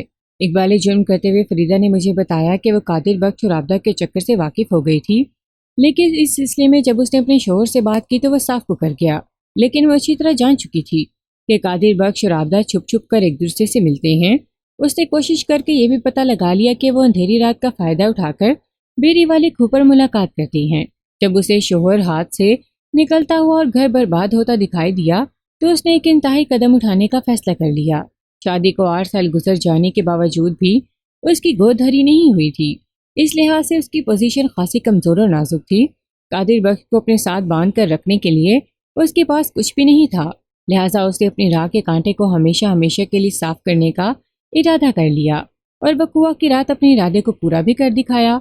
میں نے اس کا بیان مکمل لینے کے بعد پوچھا، فریدہ، تم نے جو کچھ کہا، جو کچھ کیا، وہ تو سمجھ میں آ رہا ہے، لیکن چند باتیں ہنوز میرے ذہن کو الجھا رہی ہیں۔ میں نے کہا، یہ ٹھیک ہے کہ تم نے اپنے منصوبے کو پایا تکمیل تک پہنچانے کے لیے ایک ایسی رات کا انتخاب کیا جب تمہارا خاوند گھر سے اور جائے واردات سے 5 میل دور چک جیورا میں موجود تھا، تاکہ قادر بخش کی ذات شک کے دائرے میں نہ آ سکے۔ لیکن یہ بتاؤ، جب قادر بخش رائے پور میں موجود ہی نہیں تھا تو عابدہ اس سے ملاقات کے لیے بیری والے کھو پر کیوں گئی تھی؟ اسے ایسا کرنے کے لیے میں نے مجبور کیا تھا، فریدہ سپاٹ آواز میں بولی۔ تم نے مجبور کیا تھا، مگر کیسے؟ میں ان کی ملاقات کے طریقہ کار سے واقف ہو گئی تھی اور ٹھہرے ہوئے لہجے میں بتانے لگی۔ انہوں نے آپس میں مشورہ کر کے چند اشارے طے کر لیے تھے۔ جب انہیں ملنا ہوتا تھا تو قادر بخش عابدہ کی بچی فاخرہ کے ہاتھ پر پین کی مدد سے ایک مخصوص نشان بنا دیا کرتا تھا جو کسی ستارے سے مشابہ ہوتا۔ عابدہ فاخرہ کا ہاتھ دے کر سمجھ جاتی کہ آج رات جب پورا قصبہ گہری نیند کے مزے لوٹ رہا ہو تو اسے قادر بخش سے ملنے کے لیے بیری والے کھو پر جانا ہے، اور وہ وہاں پہنچ جاتی تھی۔ میں نے بھی اسی طریقے کو اپنا کر عابدہ کو بیری والے کھو تک بلا لیا تھا، جہاں ایک درخت کی اوٹ میں پہلے سے چھپی کھڑی تھی۔ پھر رسی نے میرا کام آسان کر دیا۔ وہ میری گرفت میں بہت تڑپی پھڑکی، لیکن میں نے رسی کے پھندے میں ذرا سی کمزوری نہیں آنے دی، اور جب تک وہ اس دنیا سے اس دنیا میں نہیں پہنچ گئی میں نے رسی کو کس کر تھامے رکھا۔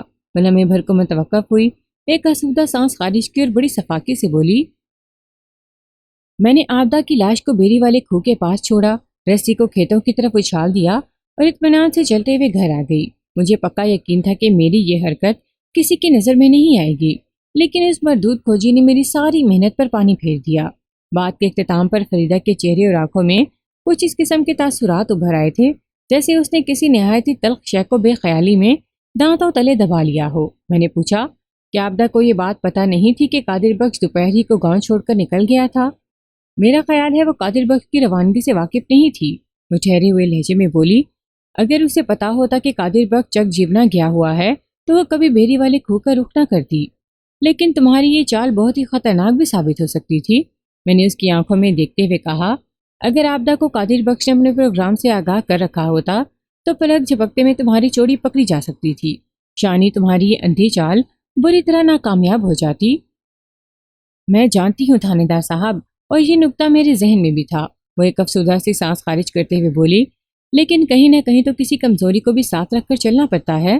یہ میری خوش قسمتی تھی کہ میری کمزوری عابدہ کی نظر سے نہیں گزری، اور تمہاری یہ بد قسمتی تھی کہ تمہارا کھرا کھوجی کی نظر سے چپک کر رہ گیا۔ میں نے سنجیدگی سے کہا، اور یہی تمہاری گرفتاری اور تباہی کا سبب بنا۔ جلال الدین کے ذکر پر فریدہ نے ایک مرتبہ پھر برا سا منہ بنایا اور دوسری طرف دیکھنے لگی۔ میں نے اسے اس کے حال پر چھوڑتے ہوئے حوالات میں بند کر دیا۔ اگلے روز سرکاری اسپتال سے عابدہ کی پوسٹ مارٹم شدہ لاش تھانے پہنچ گئی۔ اسی روز دوپہر کے وقت قادر بک بھی چکجیمنا سے واپس آ گیا۔ یہ کیسا سما ہوگا، اس کے بارے میں آپ کو کچھ نہیں بتاؤں گا۔ آپ اپنی عقل اور سمجھ بوجھ کے مطابق خود ہی اندازہ لگانے کی کوشش کریں۔ میں تو ان لمحات میں صرف اور صرف مشتاق کے بارے میں سوچ رہا تھا۔ وہ مشتاق جو اپنی بیوی بچوں کی خوشحالی اور ان کے تابناک مستقبل کی خاطر رات دن پردیس کی سختیاں برداشت کرتا رہا، اور اس کی بیوی یہاں برائی کی راہ پر گامزن تھی۔ اس کا شوہر 3 سال سے اس کے پاس نہیں تھا، لیکن اس کا مطلب یہ تو نہیں تھا کہ وہ اپنے بے لگام جذبات کی تسکین کے لیے ایک کمزور بیساکھی کا سہارا لے لے۔ یہ احسان فراموشی اور کم ظرفی کی بڑی افسوسناک مثال تھی۔ جو لوگ زندگی کی شاہراہ پر اپنی ٹانگیں سلامت ہونے کے باوجود بھی کسی بیساکھی کے سہارے دوڑنے کی کوشش کرتے ہیں، ایک دن انہیں عابدہ کی طرح منہ کے بل زمین پر گرنا پڑتا ہے۔